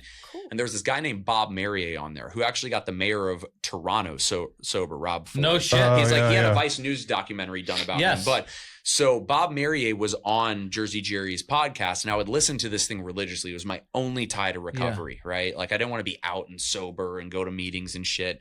And I listened to this podcast, and I remembered he was talking about the idea of sober coaching. And I was like, well, if treatment doesn't work for me, maybe just what I need is a sober coach. And so this was the first God shot. My grandma was like, well, you should look into it. I'll support whatever you want to do. And so I called this 1-800 number for his company, hired Sobriety. Their phone lines were down, and it went straight to Bob's phone. He's about the board, but he like helps people who are super famous get fucking sober, and you know. Hey, this is John. I was just wondering. I'm like crying and shit. I'm like, my life's fucked up. And he's like, I'm like, I heard Bob on a podcast. He's like, hold on, kid, you're talking to Bob. And I'm like, wait, what? And like, first God shot, his phone lines are down. It goes to his cell phone. So I start talking to him, and he's like, tell me what's going on. Didn't take a cent from me. Pro bono just helped me out, right? Wow. And I tell him my story, and I go, yeah, Bob, I can get 3-4 months sober. And he goes, hold on, shut the fuck up, kid. Yeah. You've never drawn a sober breath in your life. Right. You know how to be abstinent. You have no idea how to be sober. My first thought is, how the fuck can someone talk to me like this? He's a treatment professional, but it turned the light on. Well, it showed me that he cared, right? Because other people would just co-sign my bullshit. Time for the bullshit, man. Right? Do you want to live? Yeah, exactly. He G-checked me, and I was like, oh, fuck. Like, this is attractive to me. Sure. Right? Like I needed it. I know exactly the story, man. This brain, and I just shut up and I listened. And he's like, you don't need treatment. He's like, well, you're on enough Xanax. You need to go to detox. He's like, but you don't know how to live sober, bro. He's like, you need sober living. And as a 29-year-old man who had a good job, was making decent money, had my own townhouse, that was an ego check. You got to go to fucking sober living. Right. Like, fuck that. I'm going to be there with a bunch of 18-year-old punk-ass kids who don't know how to make their bed. But I was, that moment of willingness, like I was talking about, I was willing to do anything. Anything. And I jumped through that fucking window, and I got on the phone with this guy named Chris Howard, who runs an amazing all-men's sober living program in LA called Ethos that's all about accountability, right? Oh, cool. And I hop on the phone with him, and I start telling him my story, and he's like, yeah, we've got this sober living. It's like a fraternity for young men, and we teach them how to become fucking adults in sobriety. And he's like, I think you'd be a great member of the program. And things just kind of took off from there. So I then got connected with Refine Recovery, because he's like, you're a liability in sober living. You've been drinking for so long and on Xanax, you could die when you detox, 100%. Bro. So they refer me to Refine Recovery, and I talked to, Casey Morrissey, who is one of our owners. Okay. And I get on the phone with him, and I could tell that he fucking cared, right? And I was like, well, I have to go back, clean up my life, and get shit packed and blah, blah, blah, blah, blah. And I made a 6-month commitment to go to sober living. But I want to back up for a second, because this was like the biggest God shot that I had. Is so when I would go visit my grandmother, I would make appearances with her during the day, right? And it was all to get that over with, so at night I could go out to the bars and drink, right? I loved her, and I love spending time with her, but that was my main thing. It's like, I want to go out. I want to go to bed. Yeah, Grandma's going to bed. And she would want me to go out and do that. She might throw on Hunter, the Golden Girls, but she's going to bed. Jeopardy was her thing, and then she was out. Jeopardy, 60 minutes off the bed. See ya. So I was always looking forward to that. I wasn't really present. Like, my addiction would take over. I'm like, let me get the appearances done, and then we go party. But something happened to me where that Bob Merrier guy, he goes, go buy your grandmother some flowers, quit feeling fucking sorry for yourself, and go to an AA meeting. Damn. And that's what I did. I went, got her I got her some little flowers, and I went to an fucking AA hockey coach firing pucks at you right there. Exactly. Get on the line. And I went to an AA meeting, and I didn't drink for the rest of the trip. And what that did was it allowed me to be present with my grandmother for 5 days in a way that I hadn't been probably since I was a kid, right? And we laughed. We went to a play. We talked about life and what I wanted. Trade those 5 days for a fucking Well, yeah, I never saw her again. Oh, yeah. Fuck. So it gets me like almost makes me tear up, but fucking getting me, John. Yeah, and so man. That's just like God doing for me what I can't do for myself, right? Is at the time I couldn't even conceive a higher power. Like, we hear that a lot. Yeah. And yes and amen. It is so true. Like, when you hear it on nearly every fucking episode of this show from the person sitting in your chair, it's like, this is not a cliche or a fucking bumper sticker. This is 100% how it had to be for you, for me, for any of us that just tried our hardest to do it our fucking way. You know what I mean? Doesn't work. You wake up covered in blood, knuckles cut, all white jazz suit fucking torn to pieces in your grandma's house. Yeah. You know what I mean? That's your way. Yeah, that's my way. And my way gets me there every time. Sometimes quickly and sometimes slowly. But I burn my life to the ground when I'm trying to run the ship every single fucking time. But when I put God first, like, awesome things happen. And I didn't know that was God, doing for me what I couldn't do for myself until she passed away like 3 days before I got a year sober. But I'm so grateful looking back that that's the way it happened. At the time, I was like, I fucked up this trip. Like, she's probably so disappointed in me, but she didn't care. She was just spending time with her grandson. And fucking angel. And I got to, really be present with her in a way that I hadn't been since I was a kid. And I'll cherish those 5 days for the rest of my fucking life. And, we obviously talked on the phone, and she was a big advocate of me going to treatment. She helped me pay for some of it. Like, she really did everything she could to make sure I was set up for success. And Is this your mom or dad? My mom's parents. And yeah, I'm so grateful that it happened that way. At the time, I was truly embarrassed, and, Sure.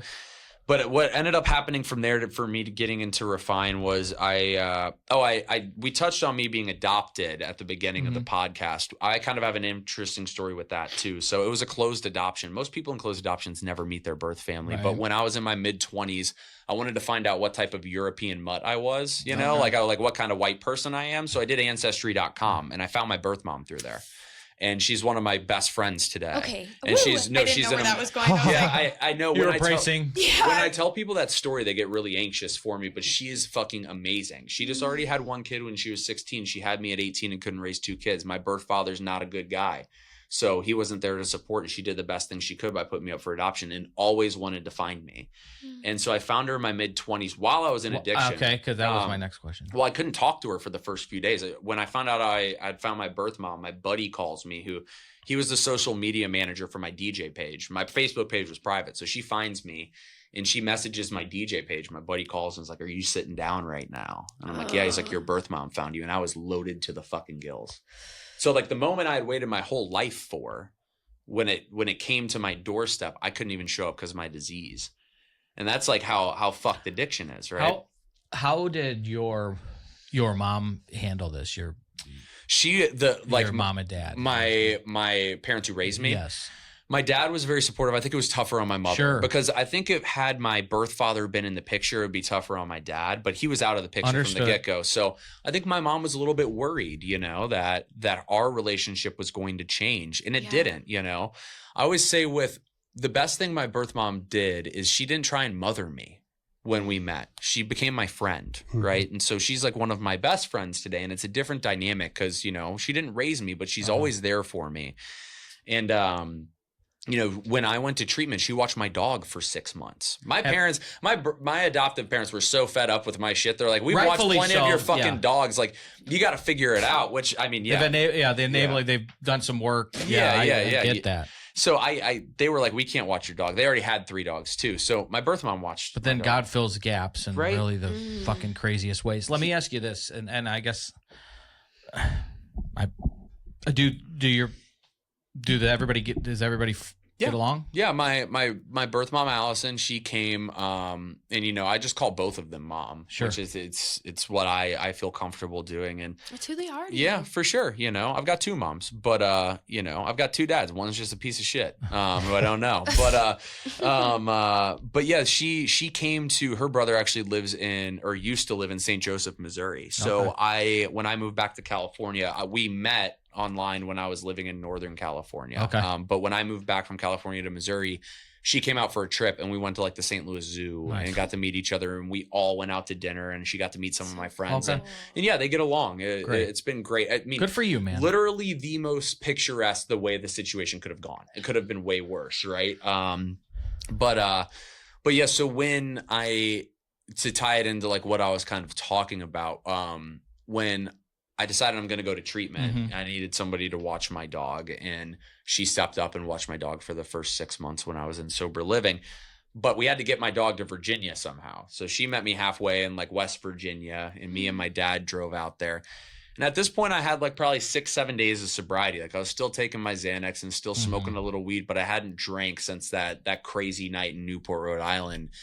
And, you know, I had been staying with my parents as like an accountability thing. Like I had my house down the street. I'm like, if I'm alone, I'm going to fucking, Get those 10 packs or whatever. Yeah. I mean, I don't think I could sit with myself. Right. Like and I'm a big last hurrah guy. Like the year before when I went to treatment for those 15 days when that relationship was on the fritz, I showed up in a fucking blackout. I blew like a .38. Well like done. It was fucking Well done. gnarly. Yeah. They were like worried it were about to send me to the hospital. Yeah, that's close. It was fucking gnarly. But I like booked a 6-hour layover in LA because I had a buddy who lived there. He picked me up and we got fucking hammered in Los Angeles. Then I got back on the plane. Still know how they let me on. And so I was worried I was going to do some shit like that again. Yeah. And I didn't want to blow it up. And Casey at Refine was amazing at coaching me. I'm like, you don't have to cause more wreckage, dude. Like, you just got to get in here. Like, clean up what you got to clean up and get in here. You don't have to go out and have this last hurrah. So I drive the dog. Because it's fucking dangerous. It is. The way I was using, I could have fucking died.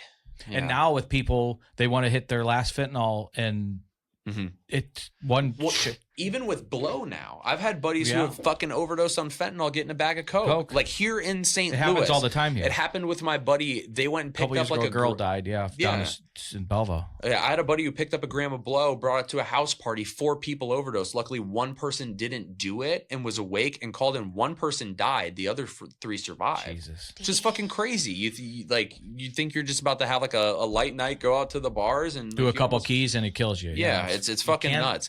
So there was a lot on the line. So I was staying with my parents, but I dropped that dog off in West Virginia with my birth mom. And me and my dad are driving back to St. Louis, and I start my alcoholism kicks the fuck in. And I'm like, my dog's gone. I don't know what to do. I'm like getting all sad. Yeah. And I had gotten that dog. He was a dog of chance. I got him from a gas station in Oklahoma. He was a stray there, and I brought him back with me when I helped an ex-girlfriend moved to Arizona. I was on the way back and got him. And I truly believe that dog saved my life that last year because I got him in that last year of addiction, and he gave me something to get out of bed for, otherwise I didn't give a fuck at that point. You still have him? Yeah. His name's Oakley. He's my fucking Oakley for Oklahoma. He's my fucking pride and joy. It's a good name. Yeah. My girlfriend's watching him right now. I miss both of them dearly. But he's the fucking Oakley's the name of the duo dog at oh yeah, that's right. Yeah. But my fucking mom and little sister took Bristol. She was my heart and soul dog, and nobody was happier that I went to treatment than Bristol though, because she was tired of fucking watching me sleep on the floor and like having to like nibble on me to go out and all kind. Yeah, it was horrible the first 3 years. Oakley lived the shitty first 7 months with me. He was already like a year old when I got him as a stray, but. Yeah, I mean, I was in no condition. Bristol's putting herself to bed and fucking shit. Like he's probably accidentally licking up blow residue in my fucking head. It was just a gnarly situation. I gave Bristol a shot of her antibiotic one time, and I put it in a shot glass and gave it to her, and it was too much. They had to I had to take her the next day to the vet, and they had to put charcoal on her to get. It was really bad. It was horrible. Yeah, God, you're looking at me like you want to kill me. I was horrible. It was bad. I saved her. My mom helped me. But when I went to treatment, I get out of treatment. I go to my mom's because I'm going to stay at my mom's. It's my sober living, right? And I come home and Bristol's this like black lab mutt, and they fucking took her to a spa and painted her fingernails pink. Like her little black girl's nails were she was all pampered. She didn't smell like a tavern. She was living her best life for 30 That's good days. they gave her a little girl's day. Yeah, Oakley also lived his best life for those got 6 some rest, months. some little structure. And it allowed me enough time to like start to get a foundation in sobriety to where I could really take care of him. But when I got home from dropping him off, have any of you guys ever been to Mulligan's Bar and Grill? Out in West County. It's like the best chicken wings in St. Louis. Wait, I have. Yeah. They're fucking amazing. Yes, I know it's exactly. in Ellisville. Yes. So I lived in a townhouse right next to there, and that was like my fucking watering hole. They loved and hated me up there for sure. But I get back and I'm supposed to go to treatment in like 5 days. And I was wrestling with going to my buddy, Sammy, like my best friend, to his 30th birthday party, which was at a winery. And Casey at Refine's like, dude, you can't be going to a fucking winery if you're not drinking. And I was coming up with all the excuses that didn't Right. matter, you know. A pregnant woman may be able to, but John Nettles doesn't need to be going to a winery. Absolutely at this point. fucking not. But that's just my alcoholic delusion, right? I'm like, I'll be fine. But Only wine. I get back to my parents' house and I'm like, I start lying. I'm like, hey, Dad, I need to go to my townhouse and start packing some shit up, like, and get ready for this. I got to work all week. It's a Sunday night. I'm like, I got to work Monday, Tuesday, Wednesday, then turn in my FMLA paperwork and then fucking go out to treatment. Like, I need to get shit packed. He's like, okay.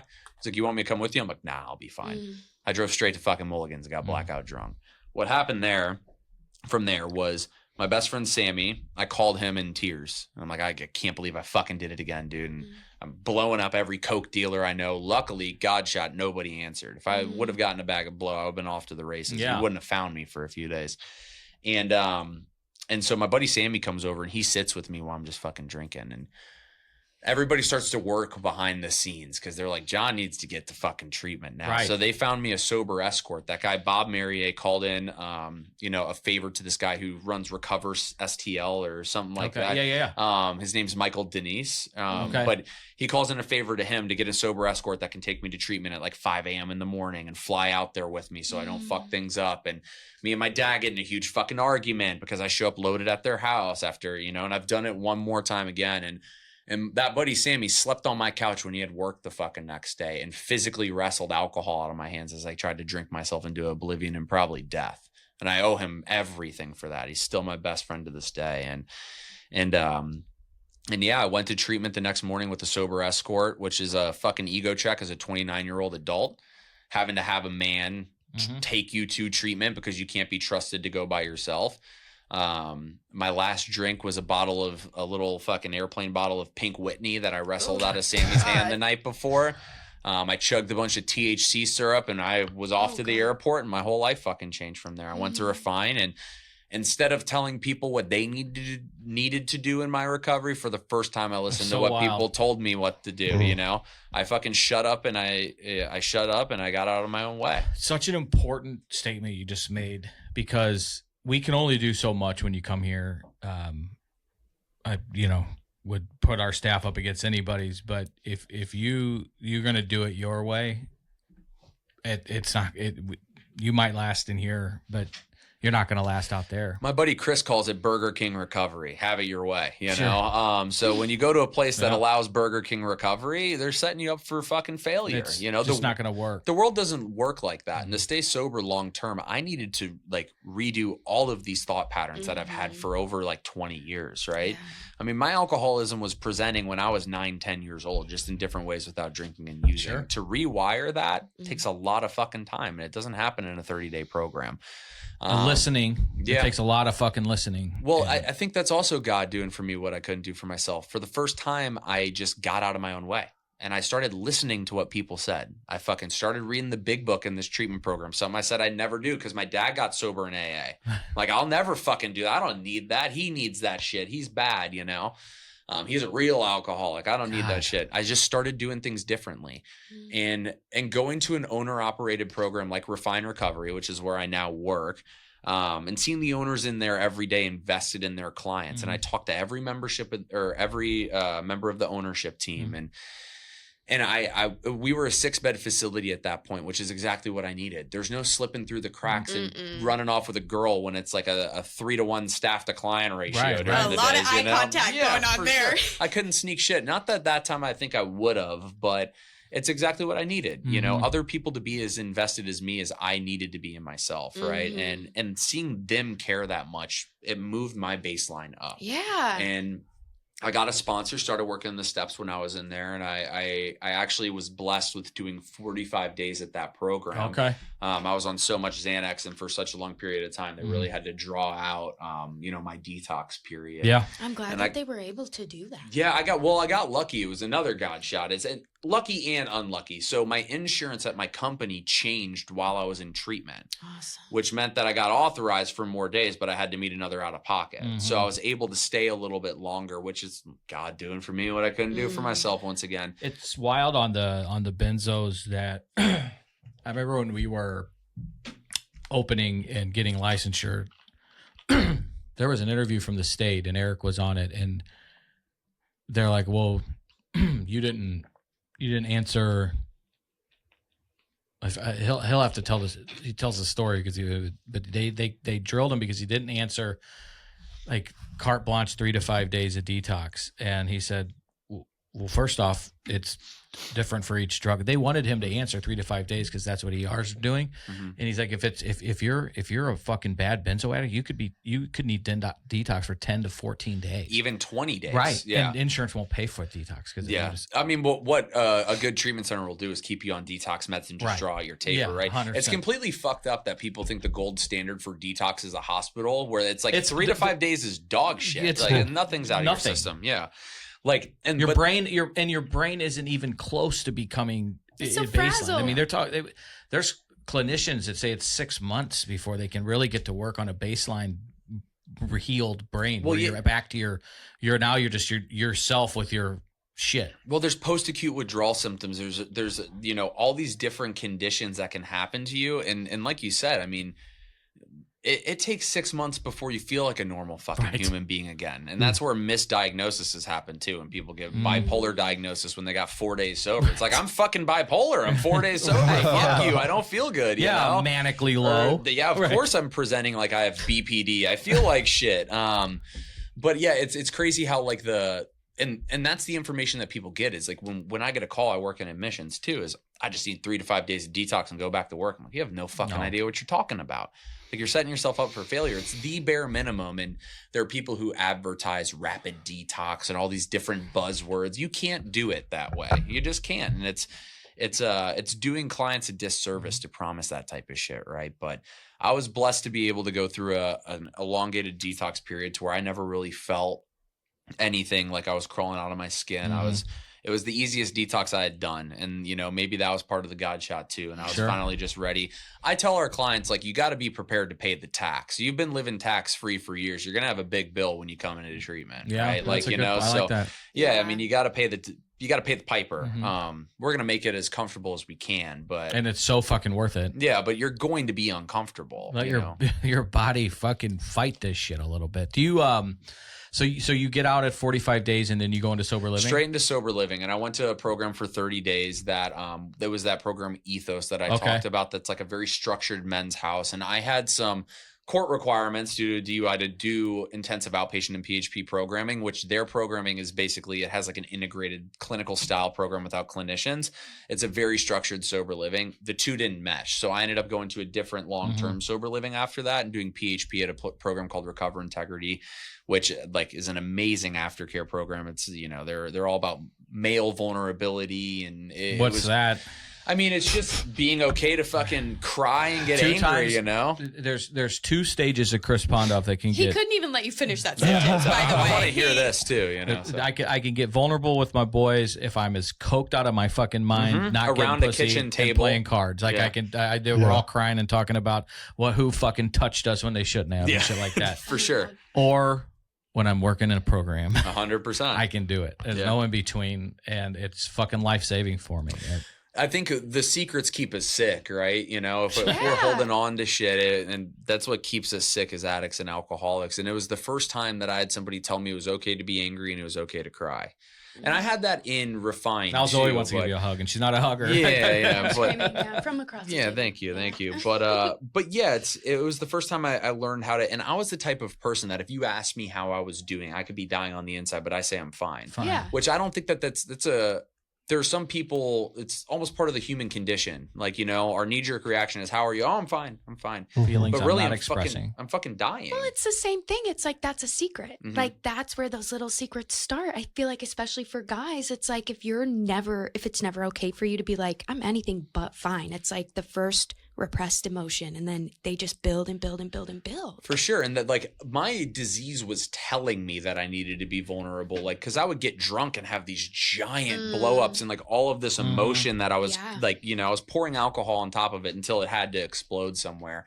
So I went to this program, and I remember one day, and they would do a community meeting on Mondays where all the clinicians, all of the owners, they come in, and all of the members of the program, we sit in a circle and we all go around and share. Wow. And it lasts about 2 hours. And I think the goal of that group that day was to get John to say he's not fine, and boy was I not fine. They were poking and prodding, and the water balloon exploded, and it was like I felt like I joined the club for the first time. I cried, I yelled a little bit, and they were like, "This is exactly what you need to do." And I was in that program for 6 months, and my roommate today is still the dude I shared a bedroom with in sober living. We became like best friends. I got really involved in working a 12-step program. Got a sponsor. I worked the steps, and my life started to get fucking big. And, I had no intention of working in treatment when I got sober. Sure. I honestly wanted to, I didn't want anything to do with it. I came from a sales and marketing background. I'm like, I want to get a job in tech, count my money, and say, fuck you to everybody, you know, and vacation to Mexico 3 times a year. It just doesn't fill the soul, man. No, it doesn't. It doesn't. And it's another thing where we thought it was gonna. Yeah, I mean, look, the cash and prizes can be nice, but it doesn't make me feel good when I lay my head on the pillow at night, It's like that thought when you were describing it earlier that maybe I'll have a celebratory drink at my wedding. Like I just want to work in tech and and then you're like, wait a second. Who the fuck was saying that? Right. Whose fantasy is this? Right. Like, because it's not working for me. Yeah. I mean, it just showed how hardwired my brain was to like what would make me successful, right? My idea of success was like, I want to have money to be able to do whatever I want to do, not be happy. Yeah. Which is kind of a fucked up way to operate. Like I didn't care about how my life was going, happy relationships and stuff. I'm like, if I can travel and afford what I want, that'd be fine. And I kind of fell ass backwards into working in treatment. I was at the stage where it's like God again. Yeah, God again. That motherfucker does keep showing up. But I went to do an alumni testimonial for Refine. They were doing some social media stuff, and the one of the owners asked me if I'd be willing to do that, and I said, yeah, of course. And that's what I learned through 12-step is we just show up when we're asked, right? And I do the next right indicated action. And I went and I did this alumni testimonial, and the owners were all there doing their bit. And they're like, dude, have you thought about working in treatment? And I would also go back and do alumni panels there every single month. Every time they asked me, I would drive on a Friday. Yeah, I would drive on a Friday night. I would go and I'd speak to the clients for 20 or 30 minutes about my experience. And I got a sponsee that way. And I was involved with the community, and a few of the staff had heard me share there, and they're like, you would be great at working in recovery. Still didn't want to do that though. I'm like, I want to get a job and make some serious coin at first. And, I go back and I do this alumni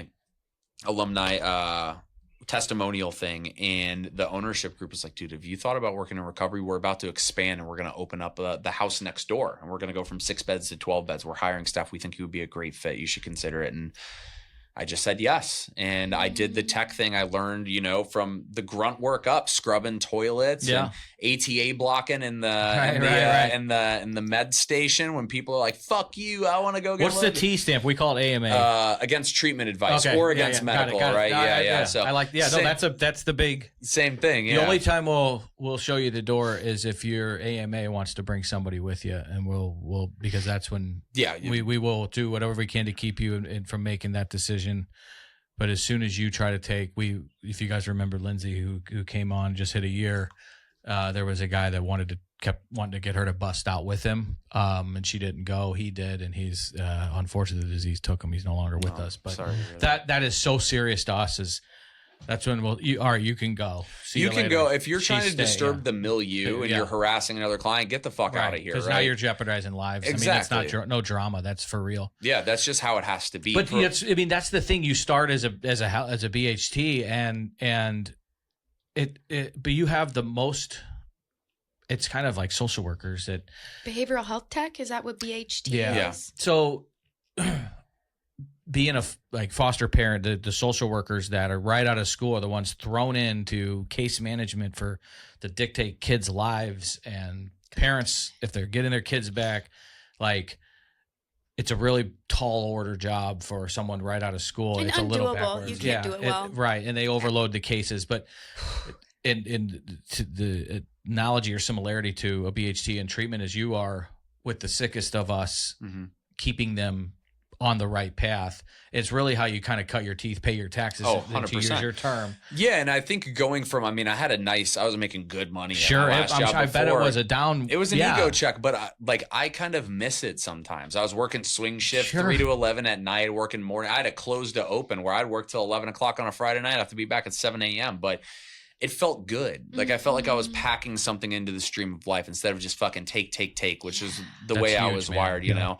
And so I started doing that, and I started And it's taking service. I mean, it's a fucking. It is. 12 step in a I way. do have to get clear on with myself though. Is like working in treatment is not my program, Right. Right. You People got- who do that fucking relapse, Big you know? time, big Like time. if you're like, I'm taking the clients to the meeting in the druggy buggy or the Ativan, like you know, like if you're doing that type of shit and you're like, that's my meeting for the week. you Yeah, it's still not. have to. Do Yeah, I've it. heard You have to- Jacob say that out loud before. Yeah, that's right. You have Good to point. work twice as hard in your own recovery if you're going to work in the treatment space because you're going to be burnt out at the end of the day and not want to go to a fucking meeting or talk to another alcoholic.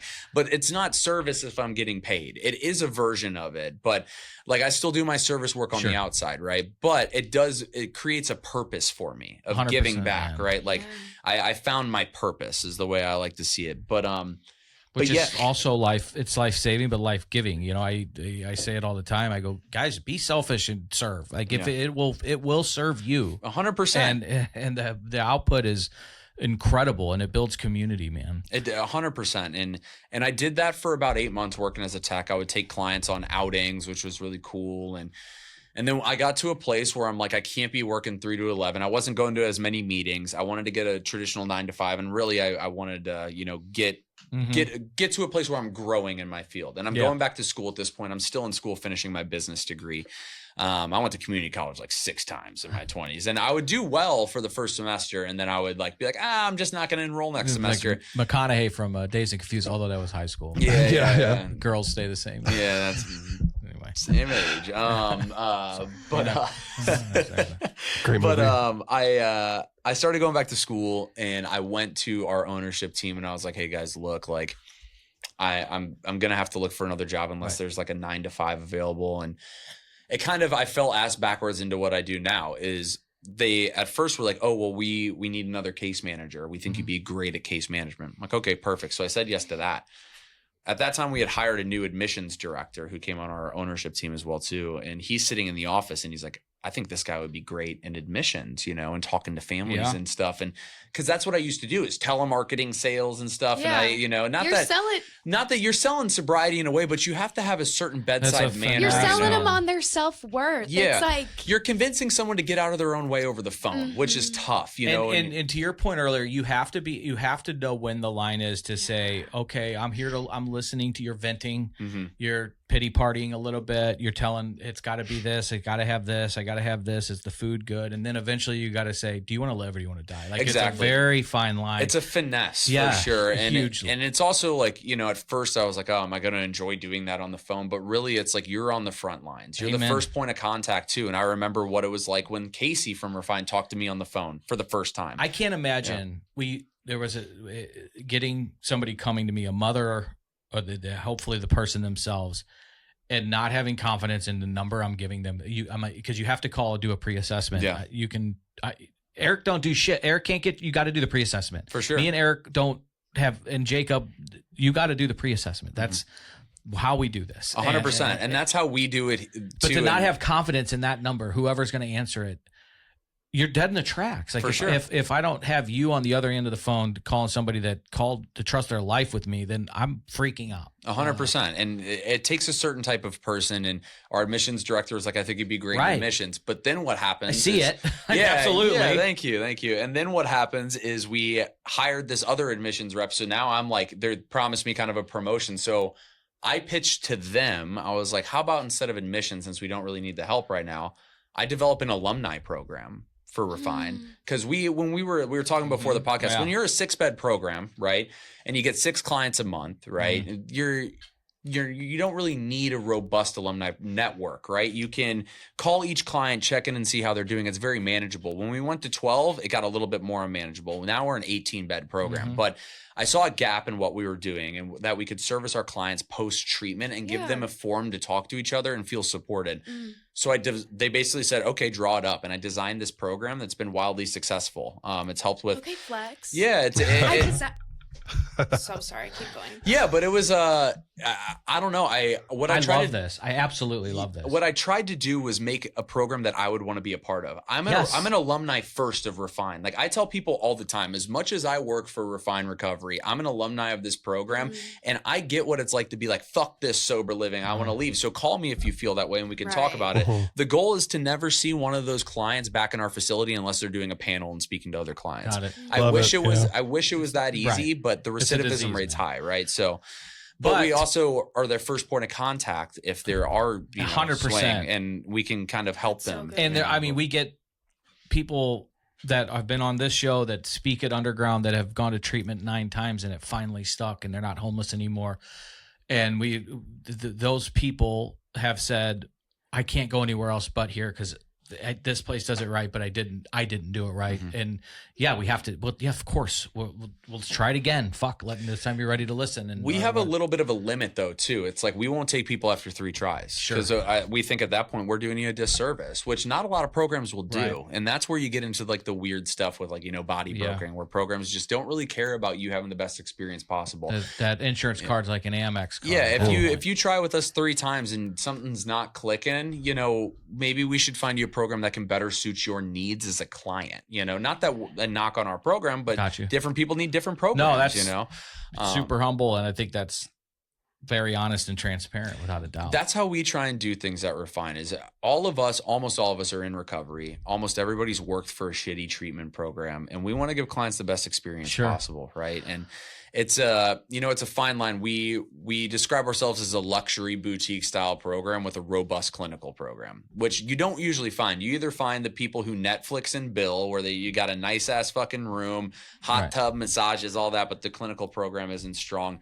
Or you find people who the clinical program is very strong, but they can't, do the bells and whistles. You can't afford both. So we try and be right in the middle where, yes, it's a comfortable facility. We have a pool. We have a hot tub. It's in California. Right. But we also have 3 therapists for 18 clients. So max 6 caseload. Like, we try and invest our money in the client, right? Making sure they get an awesome fucking experience, which I think we fill a gap there a little bit, especially in California treatment. Like we were talking earlier, people usually focus on one or the other. And unfortunately, the people who need the clinical program usually go to the fucking massage place, and the people who might need a massage retreat go to the strong clinical program. It's hard to... One thing that we said when you were telling me before the show about the alumni program, and I've said about what I'm most proud of that this staff and team here has built, nothing that I've put my hands on, is the family program and our alumni program. And the alumni program started day one. It was 0 alumni because it was that important. They've seen it done, eat the fish, not the bones, took the good ways that they've seen it done and bring it here, and the bad ways left behind. And it's really been, we got softball teams, a dart team, there's all kinds of alumni events happening. Every Friday night there's a alumni meeting here at the gym.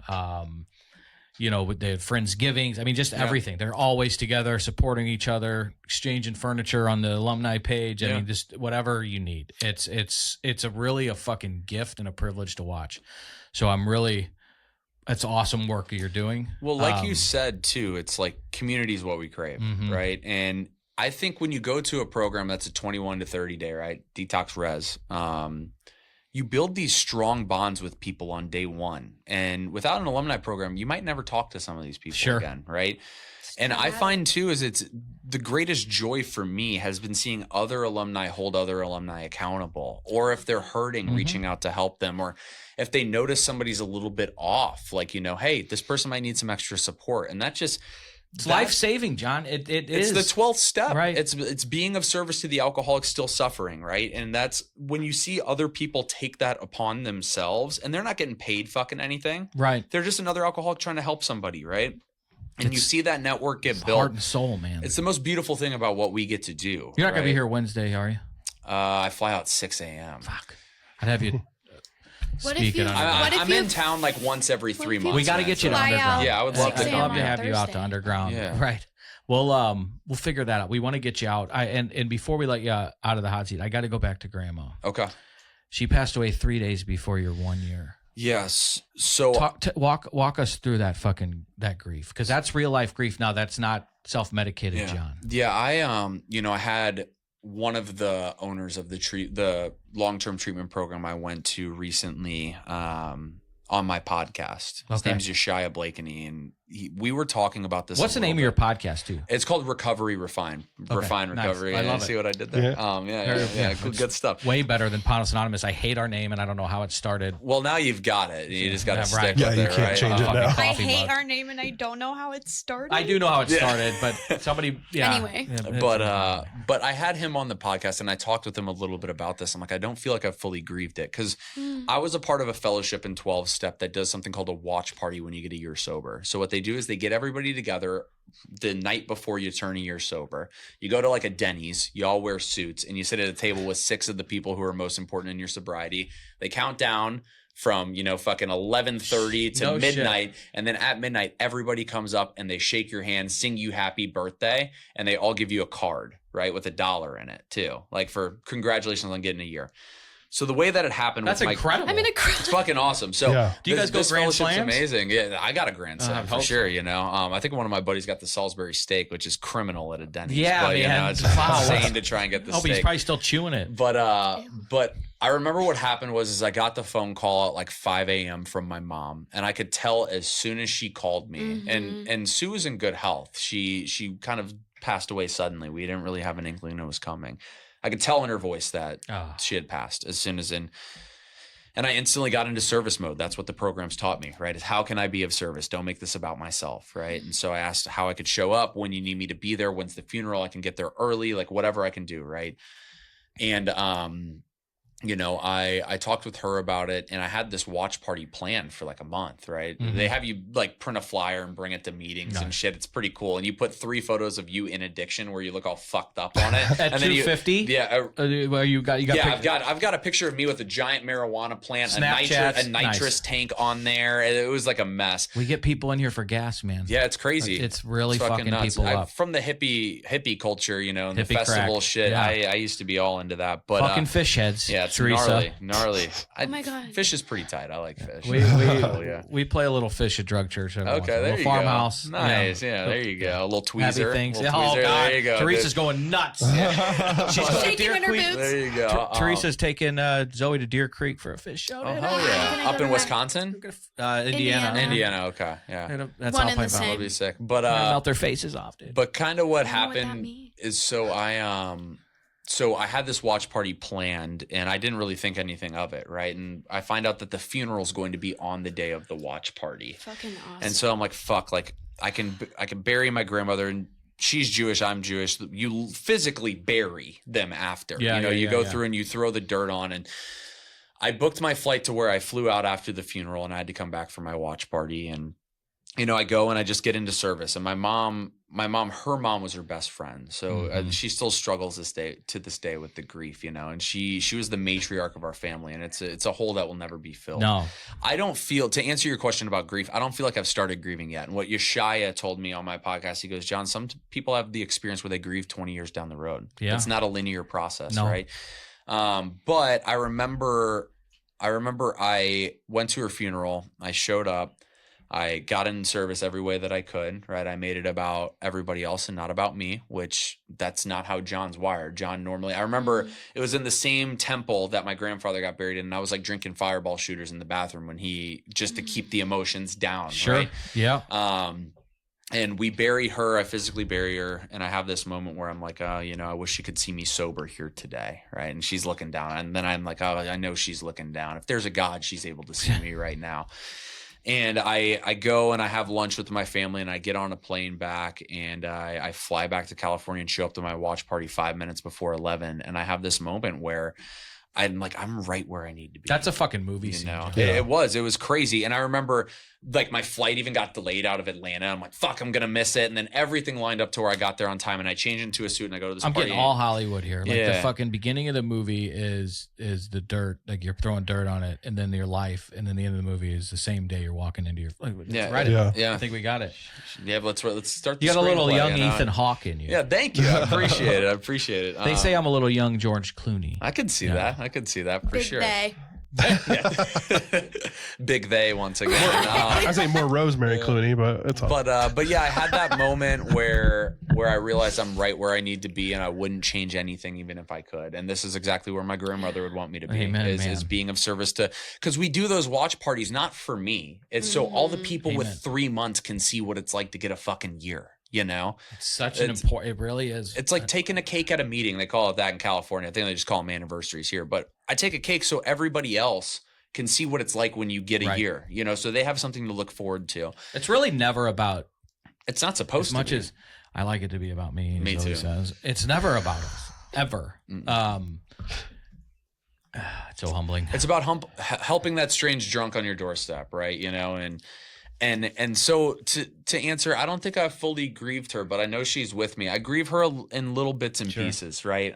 You know, when I see my mom say, I wish my mother was here to see you like this now, or I wish she was here so she could, you know, talk to you, or, you know, that my birthday, I turned 32 on Saturday, and happy birthday. Thank you. Hey, thank happy you. birthday. I know, Oh my God. So I feel many old. whiplash It's crazy, emotions. When is your sober Crying. day? August 15th. Okay. So I'll have 3 years on August 15th coming up soon. You know, no borrowed time. We don't front time around here, but you know, but yeah, I miss her on days like that when I know she would call me, and I listen to a voicemail that I have saved in my phone from her of her wishing me happy birthday when I turned 30, which was, you know, the year I got sober, right? I had about 6-7 months at the time. So a lot of similarities. Yeah, man. Yeah. I love it. I love it. Those synchronicities also, that's when I know I'm living in God's will, is when shit like that fucking happens, you know?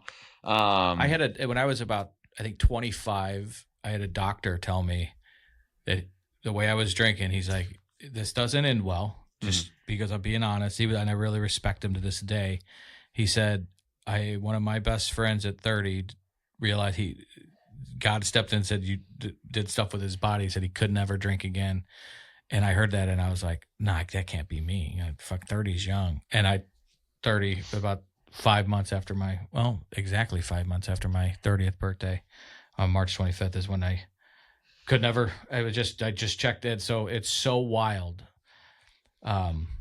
And I tried my way my whole 20s for sure, man. It's crazy. You know you're fucked when the drugs stop doing the thing that you're doing them for. Like when they stopped working for me, it was when I was like, I am fucked. The Xanax didn't take away the anxiety. The weed made me anxious. The weed fucked you up. Drinking just made me feel fucking violently ill the next day. And the Coke wasn't getting me where I wanted to be. I'm like, I am fucked. I might as well get sober, you know? Try this on first. I tried every drug under the sun. Nothing was hitting anymore, you know? And another similarity too, you said like I had to go back to when I was 13 before I really even, and you had alcoholic tendencies at 9 and 10 from shit. Like I can relate, man. That's wild. I think, you know, it presents, that's why I believe I have alcoholism, not alcoholism. It was there before I was ever fucking drinking, you know?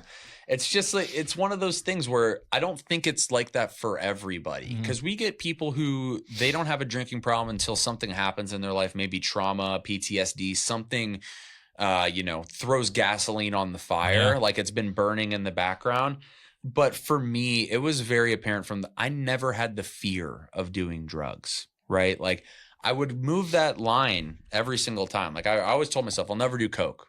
Did coke. I'll never smoke crack. Fucking ended up smoking crack once or so. Like I would move that line where other people have a fear of it, right? But I was always that way. Like I said, my first addiction was attention. If the attention wasn't on me, I'm gonna fucking find a way to get it on me. Usually by acting chaotic and crazy. Scares the fuck out of me as a parent. Yeah, my girlfriend has 10 years sober, and I tell her all the time, like, maybe we should just fucking adopt, like, you know, with both of us, and it could be crazy, you know, out there, but there's a lot of kids out there that don't stand a chance, so I will never get in your way of adopting. Yeah. I mean, look, it turned out as good as it could for me. I have multiple friends who are adopted, and yeah, I'm a big advocate for, you know, I absolutely love your story. Can we stay in touch, man? Yeah, of course. I feel like I've known you my whole life. Yeah. We just met tonight. And I feel like I've known you for as long as I've known Chris. Yeah. Because of how similar you guys are. I appreciate you guys having me on. This was awesome. Thanks for coming out. Yeah. So name of the treatment center. Refine Recovery. How can we're going to put this all in the show notes. How can folks find reach out to you? Yeah, for so help? you can reach out to me directly at Nettles Dub on Instagram. That's a little dubstep DJ play thing there. D-U-B? Yeah, D-U-B. Nettles, Nettles, D-U-B. Any relation to Jennifer Nettles? No, I get that one and Craig Nettles, the Yankees player too. I like but that. Jennifer Nettles got when I was in my addiction, I used to lie and tell baby. people she was my second cousin. Nice. But that's just my They addict. get you laid? Yeah, no, never. Maybe some interesting looks, but never laid. But yeah, I'm the director of alumni relations with Refine Recovery. Awesome. If anybody's in California and struggling, reach out. Where's it at? It's in Sherman Oaks, California, just suburb of LA. I have my own podcast. It's called Recovery Refined. We'll have you on next time you're out visiting, man. We're making it happen. For sure. Scheduling our trip out there soon. I could talk to you for 4 more hours, so we'll save a couple of them for your show. Yeah, sounds good, man. Has it been 2 hours already, man? It's been 2 hours. Yeah, that's crazy. Time Chaz flies is in when the you're having parking lot fun, waiting for us. That's what I'm saying. I only went up to get the bathroom once. Yeah. It's pretty good. That means well done. We only got nasty, or I only got nasty once. Well, that's how I judge. Yeah. I got racist on accident with the Indian comment. Okay. Sorry. I parked my car. men. I was at the Final Four. Across the street from Lucas Oil Stadium is the Indianapolis Indians, the AAA team for the Pirates, and they haven't gone all Guardians yet. So, They haven't done that. Indy's a big red state, though, so I don't know if they'll ever it's not change going it. to happen. Yeah, they anyway. John, God bless, man. I am so grateful for you. I love your story. St. Louis proud. Stay St. Louis proud, even out there in LA. Yeah. Went to a Blues game Thursday night. So, you did? Yeah. John Hamm complimented me on my jersey, which we was went fucking 6-2 crazy. at the Anaheim game. No, I was at the Kings game where he lost in overtime. Blew it. Yeah. Are you a big Blues fan? Oh yeah. Okay. Oh, yeah. Big Blues fan, Mizzou Tigers fan, big Cardinals Nobody's fan. perfect. See, I switched to the Chiefs when the Rams left us for LA, but now I'm thinking about maybe getting back on that bandwagon. So. No, I think you just need to skull fuck both those loser ass teams, and you feel free to be a Bengals fan. Like You're me. a Bengals fan? I was born in Cincinnati, so Okay. I started running books when I was 5 with my grandma and my uncles. So the Cardinals had left, the football Cardinals. I said, who should I be a fan of? They said, well, you're born in Cincinnati. Their quarterback's name was Boomer, and I was You were a long life ahead of me. Yeah. But we won that Super Bowl against the Rams in L.A. The Rams cheated and won in the last minute. That was bought and paid for by Roger Goodell and Stan Kroenke, but the Bengals won the first 59 minutes of that football game. Fuck Stan Kroenke. Amen. My dad, he won't even watch a Rams I'm so proud of you for game going to now, the Blues game, though, so out there. That's a trip I want to make, that Southern Cal run. Yeah, unfortunately, I've been to a San Jose Sharks Blues game up at the Shark Tank. Yep. That's a lot more fun. LA sports are weird when you're there, Yeah. man. There's a lot of hardcore fans, but they don't show. The game was at 6:00, so it took me an hour and 15 minutes to drive. I had to stop work early to get there. 5 so miles people away. didn't show up till the fucking third period. At It's Staples? a little Is it different. Staples? Yeah. Crypto.com now or whatever. That is it easier to get to Anaheim, or Really, from where I live, it's like pretty much the same drive that time of day. how far are you from Santa Clarita? With no traffic, probably 35 minutes. But with that's traffic, the LA. maybe 4.5 hours. My You wife never know. fucking. I'm kidding. my- Not 4, like an hour and a half. But still. She anytime I complain about traffic or anybody complains about traffic in St. Louis, she laughs in their face. Oh, Yeah. yeah. there's no reason to have a 60 mile an hour speed limit on the 405. It should be 35, The Yeah. It's The the- 405. Yeah. you're gonna take the 64 So I home? know 64 farty. Yeah, you 64 know? farty. Yeah, Farty for farty. sure. Yeah, I'm still a Chesterfield boy. I love it. I'll probably make my way back here eventually. California's nice right now, but St. Louis has always been home, and I've got strong roots here. Got a so. treatment center that would probably hire you tomorrow. So, Yeah, I appreciate it, man. John, thank you so much, man. God bless.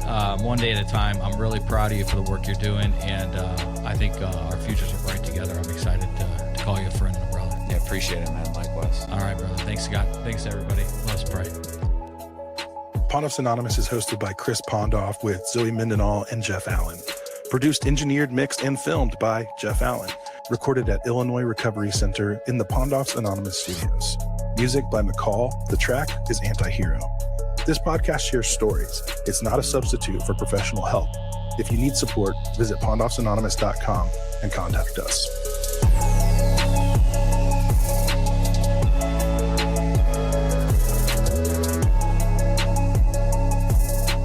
Some mornings need more than motivation. they need a solid cup of coffee. Light in the Dark is the Pondoff's Anonymous Dark Roast, created with our friends at Long Story Coffee. Bold, smooth, and built for the days when you just need something steady. Every bag helps support the conversations and community behind the show. Order online for delivery, shipping, or local pickup at pondoffsanonymous.com/coffee. Light in the Dark Coffee. A little light, even on heavy days.